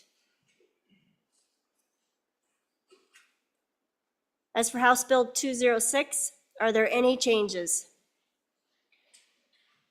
Provenza, aye to no. Sherwood, aye to no. Chestick, aye to no. Nicholas, aye to no. Eklund, aye to no. Campbell Elisa, aye to no. Yin, aye to no. Storer, aye to no. Further changes? Campbell Kevin? Excused to aye. Further changes? Closing vote. Vote closed. 49 aye, 8 no, 5 excused. As for House Bill 221, are there any changes? Chestick, aye to no. Further changes? Yin? Yin, aye to no. Further changes? Further changes? Campbell, Kevin? Excused to aye. Further changes? Closing vote. Vote closed. 55 aye, 2 no, 5 excused. Having received the affirmative vote of the majority of the members elected to the House, House Bills 31, 60, 86, 133, 137, 206, and 221 have passed the House. We are out that order of business with bills on third reading and final passage regular list. First bill for our consideration is House Bill 5.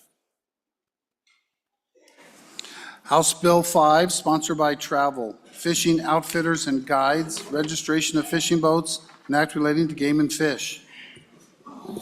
We have amendments. Representative Lean, please. Thank you, Mr. Speaker. I move third reading amendment number 1 and ask for your favorable consideration to House Bill 5. I appreciate what the committee has done to already incorporate small businesses and to make sure that they'll be protected within the state of Wyoming. The amendment proposed before you adds that 2 of the members of the advisory board would then be small business owners for the drift boaters in Wyoming. This is just to make sure that they're allowed a voice on the advisory board and a vote so that they're not going to be impacted in a dramatic way. I ask for an aye vote on the amendment.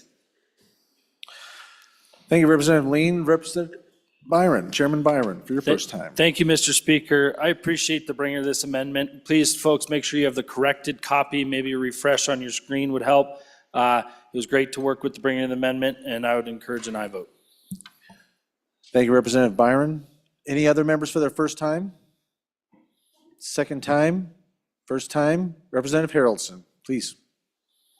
Thank you, Mr. Speaker. So as I've reached out to some individuals that I know well that run this section, this 8-mile section up in the center part of our state, that a lot of this is coming to our attention on. Some of the concerns that they had is how will it be regulated? And if they do a limit on boats per mile, per stretch type concept, the concern is that smaller outfitters would have a hard time being able to get into those sections if they have a busy day personally. And so can you talk a little bit about like, I mean, I understand they were giving Game and the feathers and fins section of our state's agency the ability to make some decisions here, but could you speak a little bit to?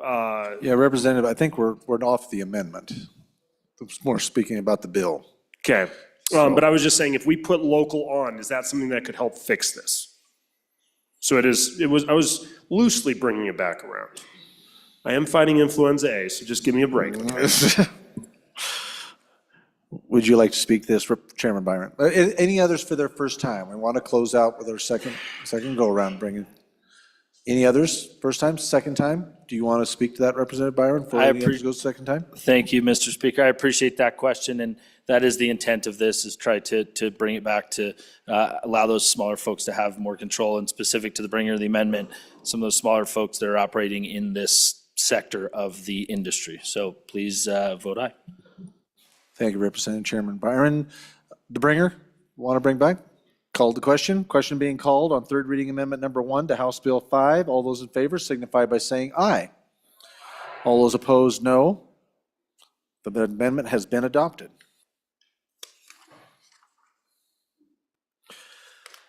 House Bill number 5, having been read 3 separate times, the question is, shall the bill be passed? Chief Clerk, please call the roll. Alaman, excused. Andrew? Angelos? Banks? Bear? Brady? Bratton? Brown, Gary?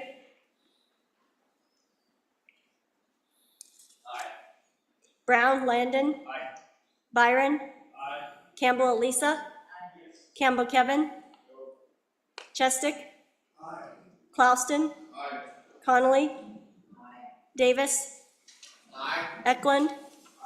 Erickson? Feiler, excused. Geringer? Guggenmass? Haroldson?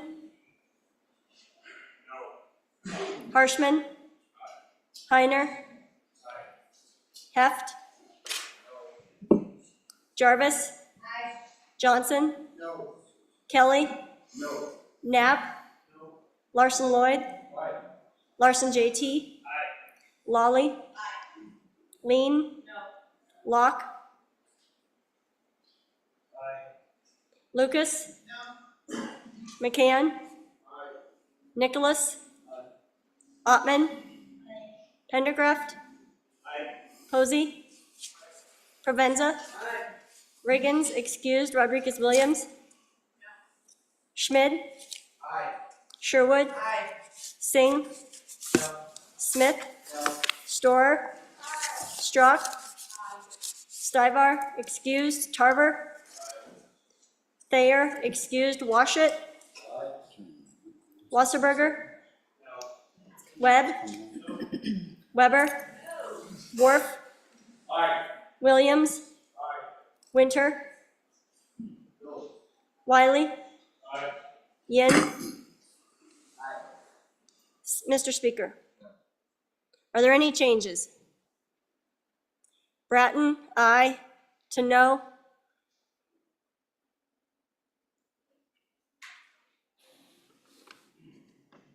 Pendergraft, aye. To no? Further changes? Further changes? Closing vote? Vote closed. 35 aye, 22 no, 5 excused. House Bill 5, after receiving the affirmative vote of the majority of the members elected to the House, House Bill 5 has passed the House. Next bill for our consideration will be House Bill 164. House Bill 164, sponsored by Representative Brown, Gary. Medical prescriptions, off-label purposes, an act relating to professions and occupations. We have amendments. Representative Campbell, please.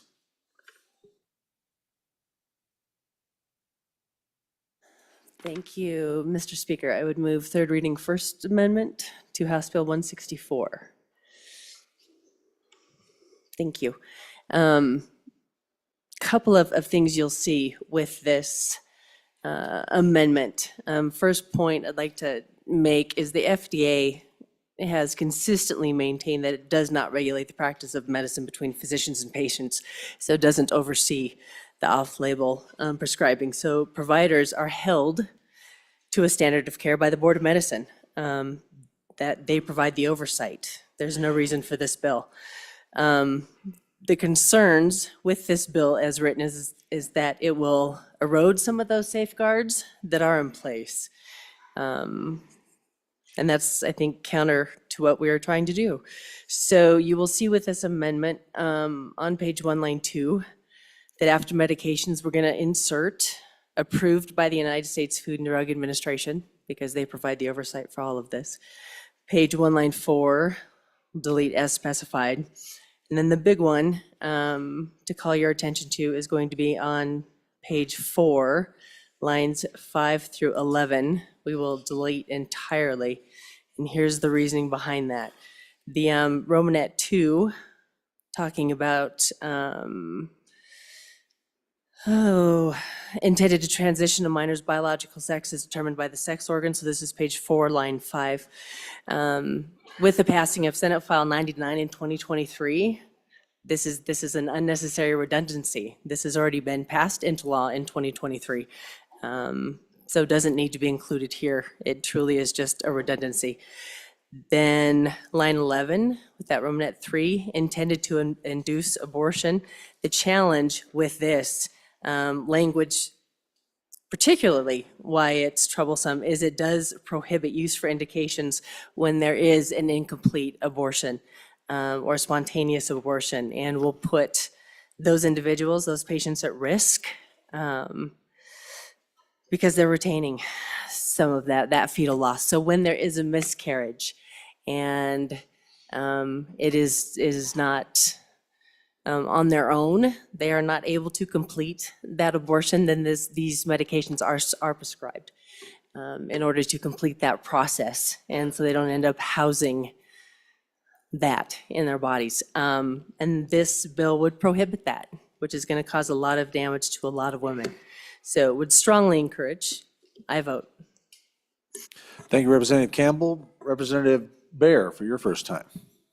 Thank you, Mr. Speaker. I want to push back on the bringer of the amendment's comments about the unnecessariness of this particular bill, and I would be on and opposed to the amendment. When I was first elected, I brought a resolution to deal with the board that she is describing that is supposed to ensure that our doctors can do this. And I will point out that in that time, they were taking directions from organizations, three-letter organizations outside of this borders of this state. And even after those agencies changed their directive on certain drugs, our board did not change theirs here in the borders of this state. And I brought a resolution. As soon as that resolution hit the body, they changed, but they were months behind. But what I'd really point out is when they took the directive from the three-letter agency, what they did is they threatened the doctors of the state of Wyoming that if they prescribed drugs off-label, that they would be investigated with the threat that they would lose their license. That is why this bill is important. That's why this amendment is unnecessary and really a bad amendment. We need to vote against this amendment. Thank you. Thank you, Representative. Representative Brown, Gary, first time. Thank you, Mr. Speaker. I appreciate the comments of the former speaker. And along with that, I'd like to say this is opposite direction that we need to take. This limits our doctors' options. The more we are seeing come to light since COVID and with the ongoing MAHA movement, the more we realize while operating under the guise of safety, these agencies have become corrupted. Within the bureaucracies, patient safety no longer seems to be a priority over political spin. Point of order, Mr. Speaker. Your point? We are still on the amendment, so I'm unsure what either of these speakers had pertaining to the amendment. Mr. Speaker, Please keep your comments specifically to the amendment in the context, please. Okay. With the second part of the amendment on page 4, lines 5 through 11, notwithstanding any other law, any recommendation, prescription, use or option of the prescriber or pharmacist related to medical treatment that is not regulated by the health-related licensing board, the Department of Health, a professional association, or United States Food and Drug Administration shall not be considered unprofessional conduct. Simply put, this paragraph allows your doctor to treat you and give you recommendations as deemed fit, even if the treatment isn't regulated by a bureaucracy. And not... Point of order. Your point? The lines mentioned, page 4, lines 15 through 22, are not being stricken or removed in the amendment, so I'm not sure why we're... Thank you for clarifying that, Representative. Now let's stick on, speak specifically to the pieces that are actually being adjusted in the bill, in the amendment, please. Hey, Mr. Speaker, this amendment is totally unnecessary, and it works to just destroy the bill. The point is under that paragraph where we talk about the transgenderism and the abortion, both those have been passed into law in the state of Wyoming. I understand that the abortion one is being contested in court, but it is still a law that is likely to be implemented, and therefore it needs to be in the bill. Thank you. Thank you, Representative Johnson. Any others for their first time? Representative Yin, for your first time. Mr. Speaker, thank you. So we just heard from the sponsor that the amendment destroys the bill. This bill was brought to us 2 years ago. It didn't have what the amendment is actually trying to remove. So the amendment actually brings it closer to what the bill had 2 years ago. I don't understand how this would destroy the bill. It basically makes it more like the bill that we had 2 years ago. Thank you, Representative Yin. Any others for their first time? First time, second time, speaking on the amendment. Second time, seeing none, to the bringer of the amendment, Representative Campbell. Thank you, Mr. Speaker. So as to this amendment, does nothing to remove or dampen the protection of our physicians and our pharmacists. All of that stays intact, has nothing to do with any of that. The only thing this amendment does is remove some redundancy that is unnecessary, and that would be the page 4, lines 5 through 9. That's already law. That's already there. We don't need this in there. And the reason for removing line 11 is the language intended to induce. Anytime a woman has a miscarriage and there may not be successful or partial abortion, then these medications would then be prescribed off-label to complete that and not put them at risk. So by leaving this in there, we are telling women who have miscarriages, if it is not complete, that doctors will no longer be allowed to help them and will put them in even greater danger. So because of that language, puts a whole lot of our women at risk, especially those who have miscarried. I would strongly encourage you to vote in favor of this amendment. Thank you. Thank you, Representative Campbell. Members, you are being asked to vote on third reading amendment number 1 to House Bill 164. All those in favor signify by saying aye. All those opposed, no. The amendment has not been adopted.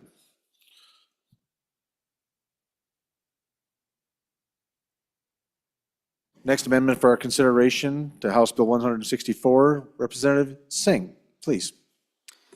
Thank you, Mr. Speaker. I move third reading amendment number 2 to House Bill 164, and I ask for your favorable consideration.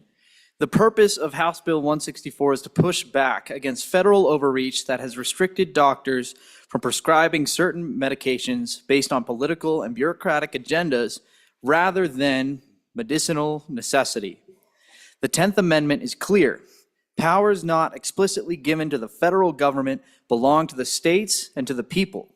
Yet, as written, House Bill 164 leaves Wyoming vulnerable to decisions made in the East Coast swamp by unelected bureaucrats, allowing for those far removed from our state to dictate what our doctors can and cannot prescribe. Representative Singh, as much as we might, please don't.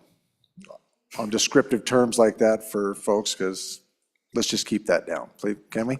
I'm sorry, Mr. Speaker. Thank you. I'll tone it down a bit. Please. My amendment, striking or and replacing it with and on page 4, line 2, ensures that Wyoming does not automatically conform to outside rulemaking, but instead retains its ability to govern medicinal decisions independently. Without this amendment, any drug placed on a restricted schedule by unelected officials outside of Wyoming would automatically be prohibited for off-label prescription here, regardless of what our doctors, lawmakers, or patients believe is best. This means decisions made for political or bureaucratic reasons, not medicinal necessity, would strip Wyoming physicians of their ability to prescribe effective treatments. We've seen in history of restrictions being placed on medications that later proved to be life-saving, often for reasons tied more to control than to public health. If we do not amend this bill, we are inviting the very kind of federal overreach that House Bill 164 was designed to prevent. By requiring that a drug be classified as Schedule 1 or 2 under both federal law and Wyoming law before being restricted, my amendment ensures that our state retains the power to evaluate these classifications on our own terms. Wyoming doctors should not be able to make, or should be able to make prescribing decisions based on their training, research, and patient needs, not the shifting policies of far-off bureaucracies. If we believe in state sovereignty, the 10th Amendment, and protecting medicinal freedom, then this amendment must pass. Wyoming must retain control over its healthcare decisions, and we must ensure that no unelected agency can unilaterally decide what medications can or cannot be prescribed in our state. Vote yes for this standing amendment and defend Wyoming's independence and safeguard our right to self-governance in medicine. Thank you, Representative Singh. Representative Rodriguez-Williams, for your first time. Thank you, Mr. Speaker.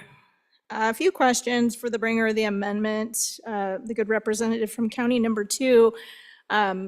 Just curious how this amendment affects the Schedule 1 drug THC and how that would interplay with this bill and impact our state. I personally appreciate THC being classified as a Schedule 1 drug and don't want to see it trickled into our state through nefarious actions. So if the good bringer of the amendment can answer that, thank you. Thank you, Representative Williams.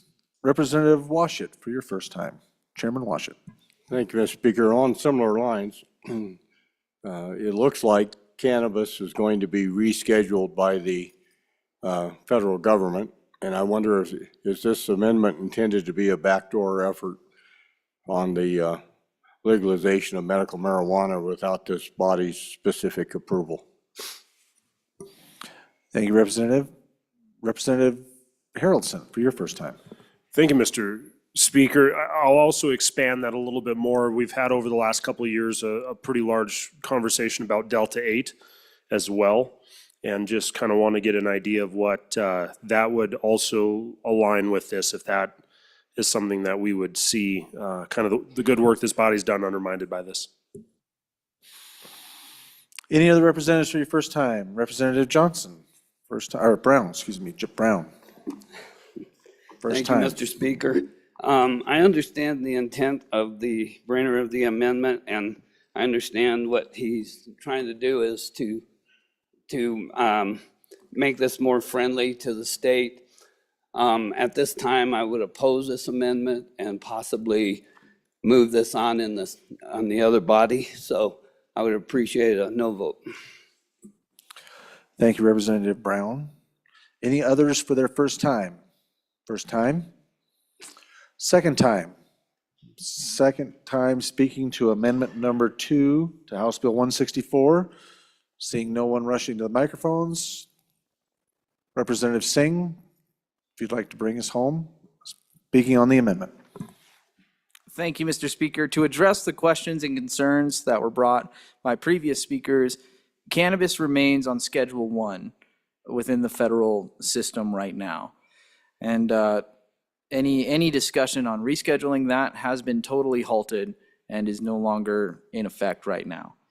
And so what this does do is this amendment will protect Wyoming interests if Wyoming wants to use a medicine which has previously been used as a political talking point in other administrations, that this amendment would require that it conforms both to Wyoming law and federal law.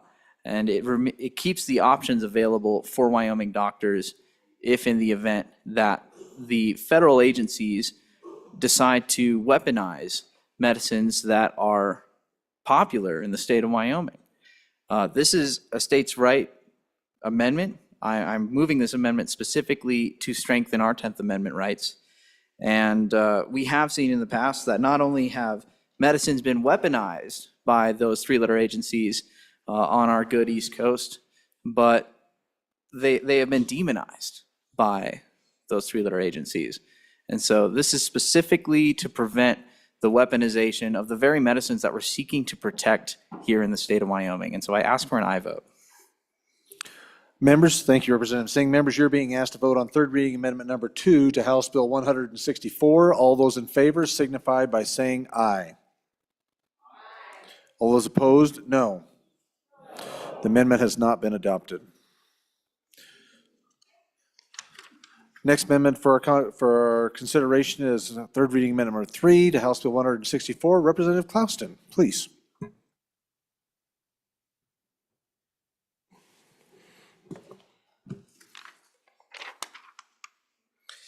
Thank you, Mr. Speaker. I move third reading amendment number 3 to House Bill 164 and I ask for your favorable consideration. Ladies and gentlemen, this is simple. I'm only taking out the word employer, page 4, line 17. So it will still read, notwithstanding any other law, a prescriber or pharmacist shall not face any adverse action from a health-related licensing board, including disciplinary action, loss of employment, hospital privileges. So what I'm after here is just the right of private businesses to still run their own business. You know, we have employee-employer contracts, and I don't want any questions with that. You know, this starts off saying notwithstanding any other law. Well, Article 1, Section 10, Clause 1 of the U.S. Constitution says, no state shall pass any laws impairing the obligation of contracts. So I'm just trying to make this clear that the employee-employer contract will still be valid. I ask for your favorable consideration. Thank you. Thank you, Representative Clouston. Representative Brown, Gary, for his first time. Thank you, Mr. Speaker. I feel that this is unnecessary. Medical professionals are different than any other occupation. They are pursuantly going after take care of their patients, to make sure that their patients are taken care of in a proper way and for the benefit that they see for that individual. So I would Appreciate a no vote. Thank you, Representative Brown. Any others for their first time? Representative Knapp, first time. Thank you, Mr. Speaker. I'm somewhat favorable to this amendment. You know, I own several businesses, and that employee-employer relationship is paramount. I need to be able to tell my employees what is expected when they work for me, and if they veer outside that realm, I should have the ability to fire them without any restriction. And that employee relationship is important. If the employee feels that they are wronged, they do have the ability to come back with a suit, and that is their recourse to that. So I would speak in favor of the amendment. Thank you, Representative Knapp. Representative Larson, Lloyd, for your first time, sir. Thank you, Mr. Chairman. I too rise in support of the amendment. I think the concern that I have most on the bill is the potential liability that the employer is going to have because he has no recourse on the action that his employees do that could then be looked at as negligent. And so I think that this goes a long way in resolving that and would encourage an aye vote. Thank you, Representative. Any others for their first time? First time, second time? Seeing none. To the bringer, Representative Clouston. Thank you, everyone, for the discussion once again. Just again, trying to protect the rights of private businesses, their relationships with their own employees. I think the U.S. Constitution is pretty clear here. I don't want to see this bill go away because we're putting something in there that maybe conflicts with that. Thank you. Thank you, Representative Clouston. Members, you are voting on third reading amendment number 3 to House Bill 164. All those in favor signify by saying aye. All those opposed, no. The amendment has been adopted. House Bill 164 having been read, I don't think there's any more. Your division called? Division being called. All those in favor signify by saying aye.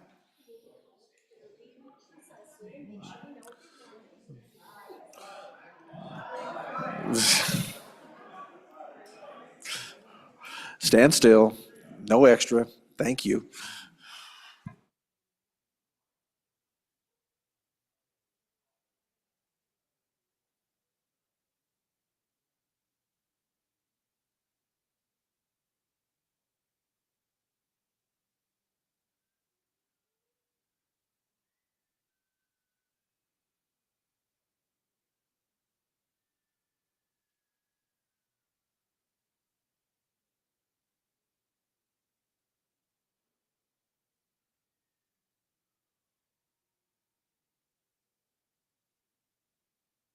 The amendment has been adopted. House Bill 164, having been read 3 separate times, the question is, shall the bill pass? Chief Clerk, you'll call the roll.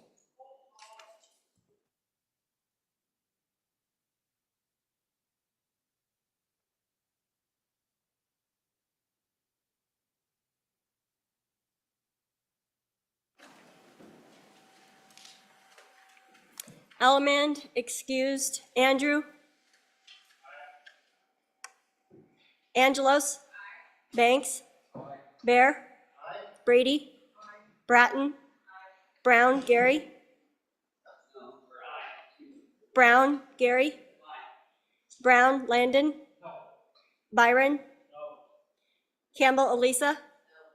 Campbell, Kevin? Chestick? Clouston? Connolly?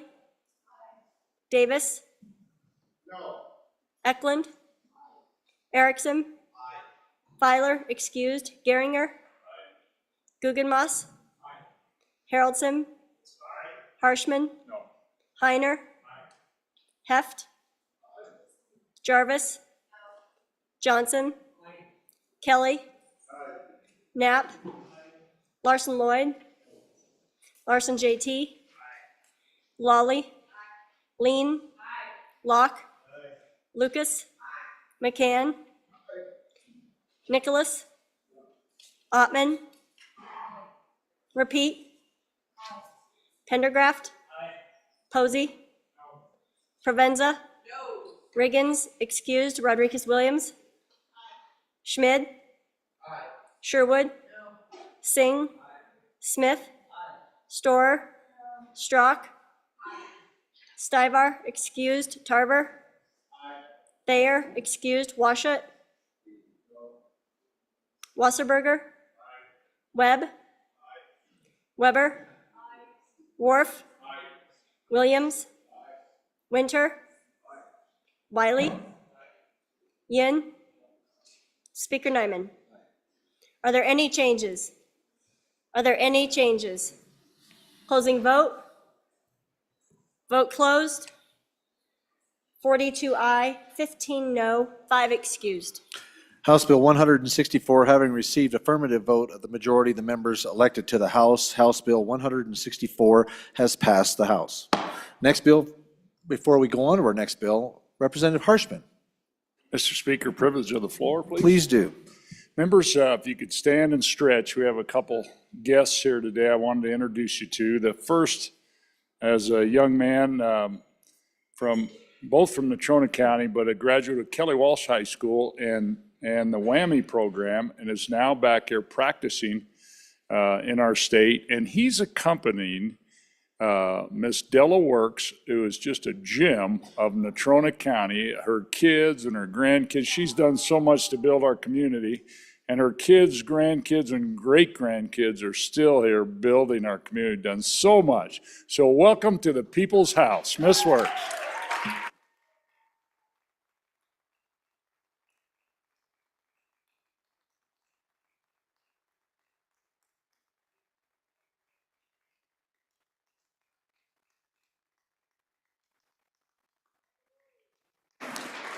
Ms. Works, welcome to the House, and thank you so much for your contribution to this state and the impact that you've had in your life and your children. Thank you very, very much, and it's a blessing to have you here with us today. So thank you for joining us in the House.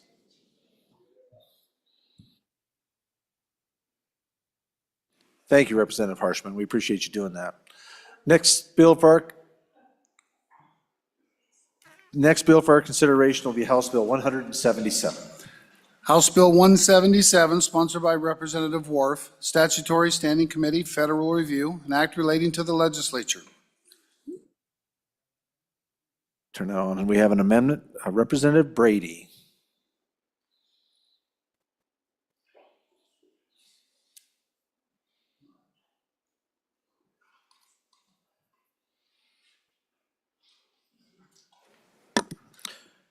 Thank you, Representative Brady, please proceed. Thank you, Mr. Speaker.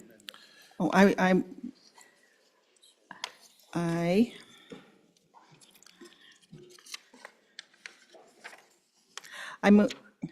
Just move amendment number.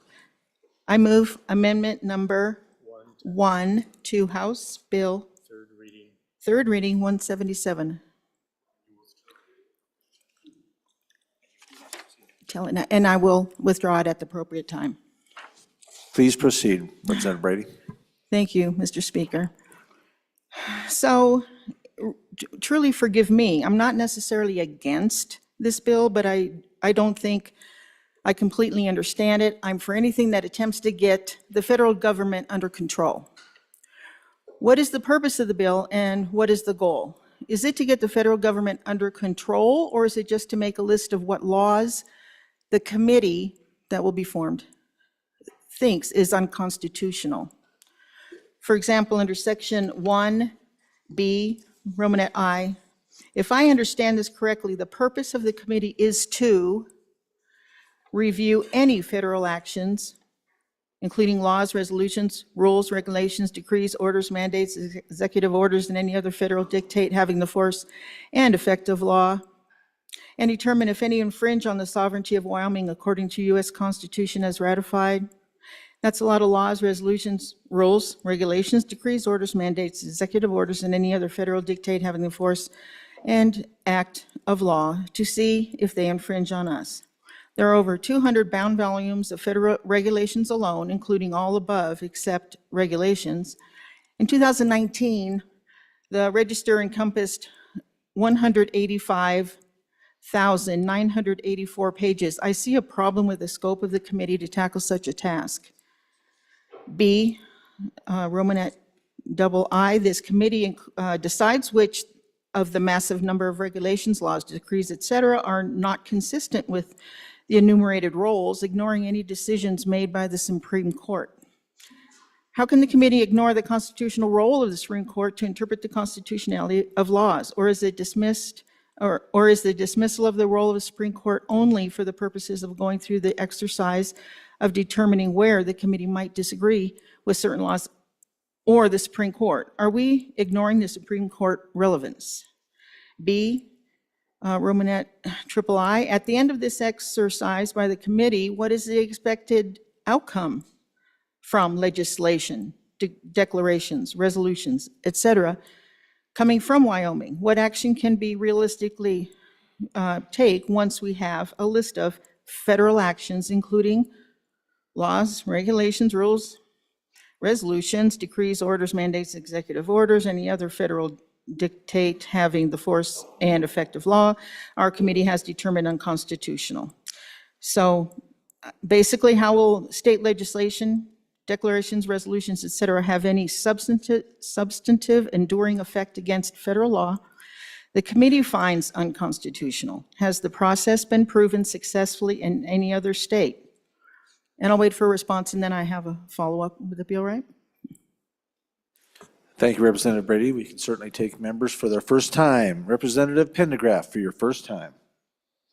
Thank you, Mr. Speaker. On and against the amendment for the bill. I should be for the bill. I carried it the last 2 years. And in carrying it, I heard a lot of talk that centered around, yeah, we know there's a problem, but it's a big problem. In fact, it's so big, let's just not do anything.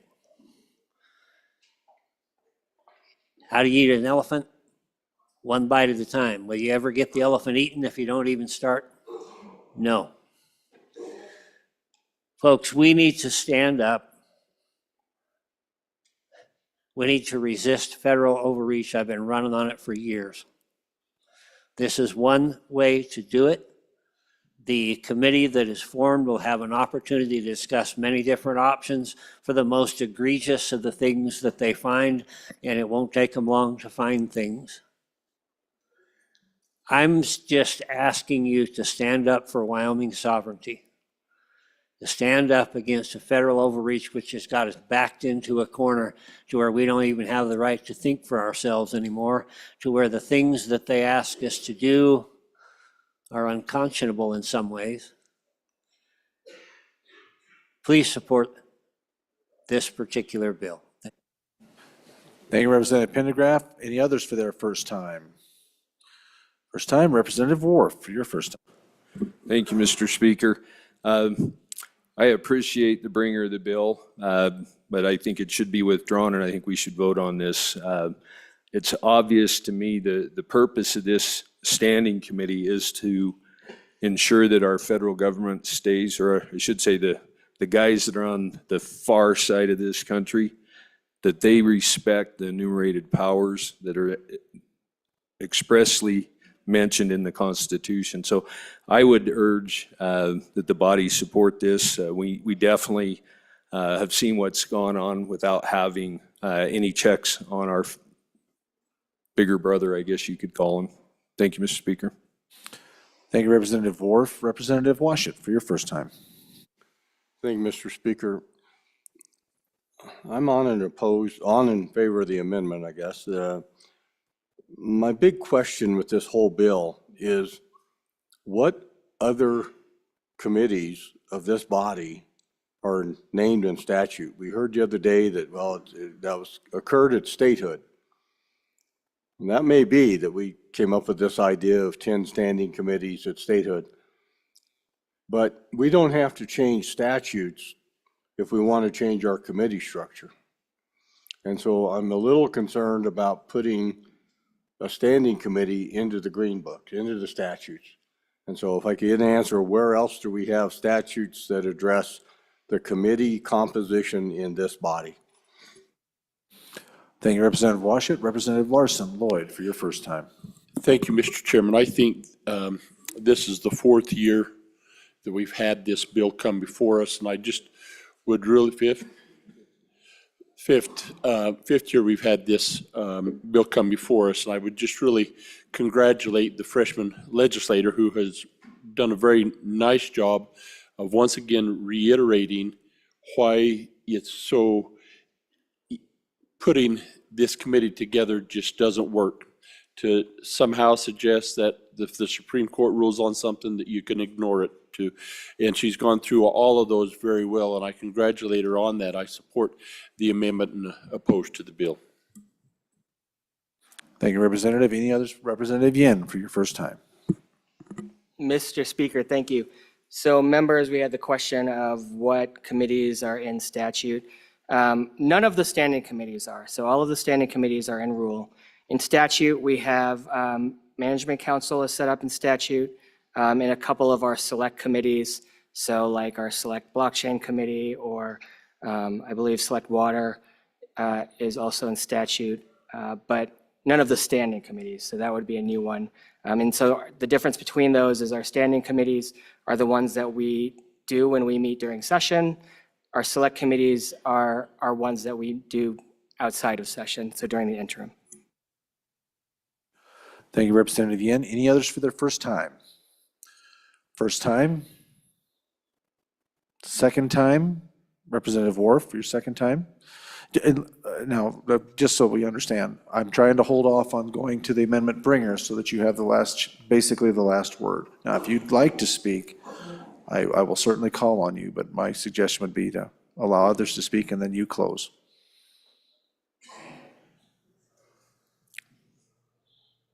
We good?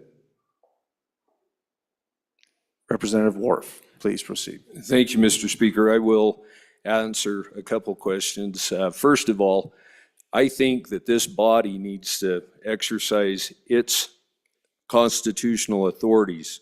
All the powers that are not enumerated as reserved for Big Brother remain in our, I guess, our lane is how I would say that. And this just gives us an opportunity to weigh in. It's not to go against the higher court, but it is to set us up to where we can, in fact, look at other alternatives besides having to go to their system. I look at the grizzly bear. We've had them rejected 3 times, 25 years after recovery goals have been met.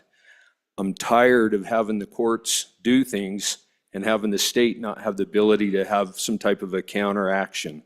That's what this committee will be doing. It would be working with this legislative branch and the executive branch to come up with a answer, a pushback. When we disagree with the decision that's been made, I'm not talking about nullification. I'm talking about us coming up with some kind of strategy besides having to go to the higher court. So in answer to the second one, this doesn't exist anywhere. It does exist in the rules. I believe it was adopted in 2023 is when it was brought into the rules. But I want the body to understand the reason I'm trying to put this in as a standing committee, and the reason I put the sunset date in place is because I think when we put together this state, we always assumed we'd operate under the structure that we had, and that was prior to the 17th Amendment. This body chose our U.S. senators, and their primary task was protecting states' rights, state sovereignty. That was lost when the 17th Amendment was passed. I don't know if people thought about that, but it has dire consequences, and I believe that's why we're in the state we are today, where we have a big brother that is acting out of control. And I think as one of his little brothers, one of the 50 little brothers, we need to stand up and start encouraging other brothers to stand up and fight back, because it is up to us to fight for our state's sovereignty and our state's rights. We're duly elected and tasked with protecting our rights as guaranteed under the 10th Amendment. So I just urge the bringer to withdraw this and to move forward with an aye vote. Let's get this thing done. Thank you. Thank you, Representative Worf. Representative, any others for their second time? No others. Representative Brady, if you'd like to bring us home, bring the amendment. Thank you, Mr. Speaker. To continue, so regarding HB 177, is the intent of this exercise to have the legislature initiate lawsuits or liaise with the executive branch to initiate lawsuits against the federal government? If the legislature is going to initiate lawsuits, is that a separation of powers issue according to the Wyoming Constitution? Or is it the intent for Wyoming to ignore any federal actions regarding laws, resolutions, rules, regulations, decrees, orders, mandates, executive orders, and any other federal dictate having the force and effect of law the committee determines are unconstitutional? If so, wouldn't this invite unwanted possible attention and retaliation upon Wyoming from the federal government? The scope of this committee is so enormous. It's seeming like there might be a lot of time, money, and resources used for no effective outcome. These are questions that I just don't know when I read this bill. And again, not knowing if this process has been proven successful in any other state. I withdraw my amendment. Thank you. Without objection, the amendment has been withdrawn. Members, House Bill 177 having been read 3 separate times, the question is, shall the bill pass? Chief Clerk will call the roll. Allemande, excused. Andrew. Angelos. Banks. Bear. Brady. Bratton. Brown, Gary.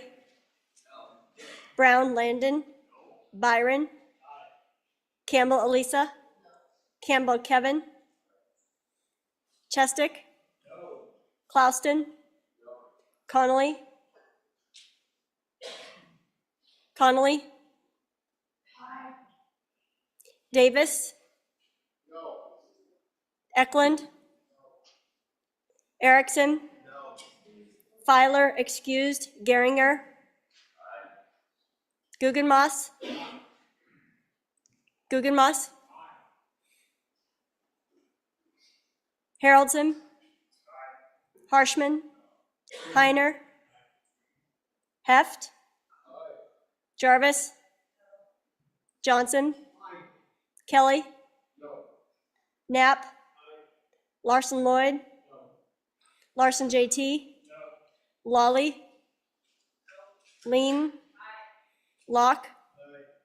Lucas. McCann. Nicholas. Ottman. Pendergraft. Posey. Provenza. Riggins, excused. Rodriguez Williams. Schmid. Sherwood. Singh. Smith. Storer. Strock. Stivar, excused. Tarver. Thayer, excused. Washut. Wasserberger. Webb. Weber. Worf. Williams. Winter. Wiley. Yin. Mr. Speaker, are there any changes? Connolly, aye. To no. Further changes? Further changes. Closing vote. Vote closed. 32 aye, 25 no, 5 excused. Members, House Bill 177, having received the affirmative vote of the majority of the members elected to the House, House Bill 177 has passed the House. That completes our third reading. Final passage. Mr. Majority Floor Leader. Thank you, Mr. Speaker. I move that we stand in recess until 2:15.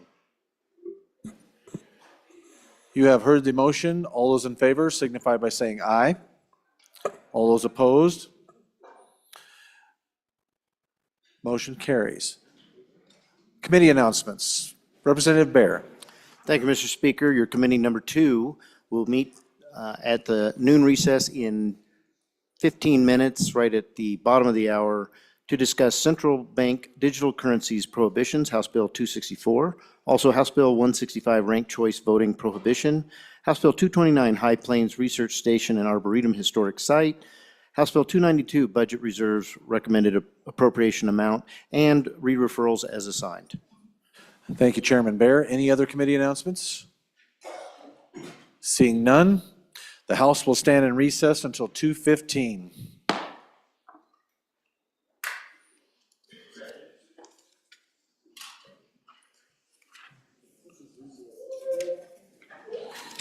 It is so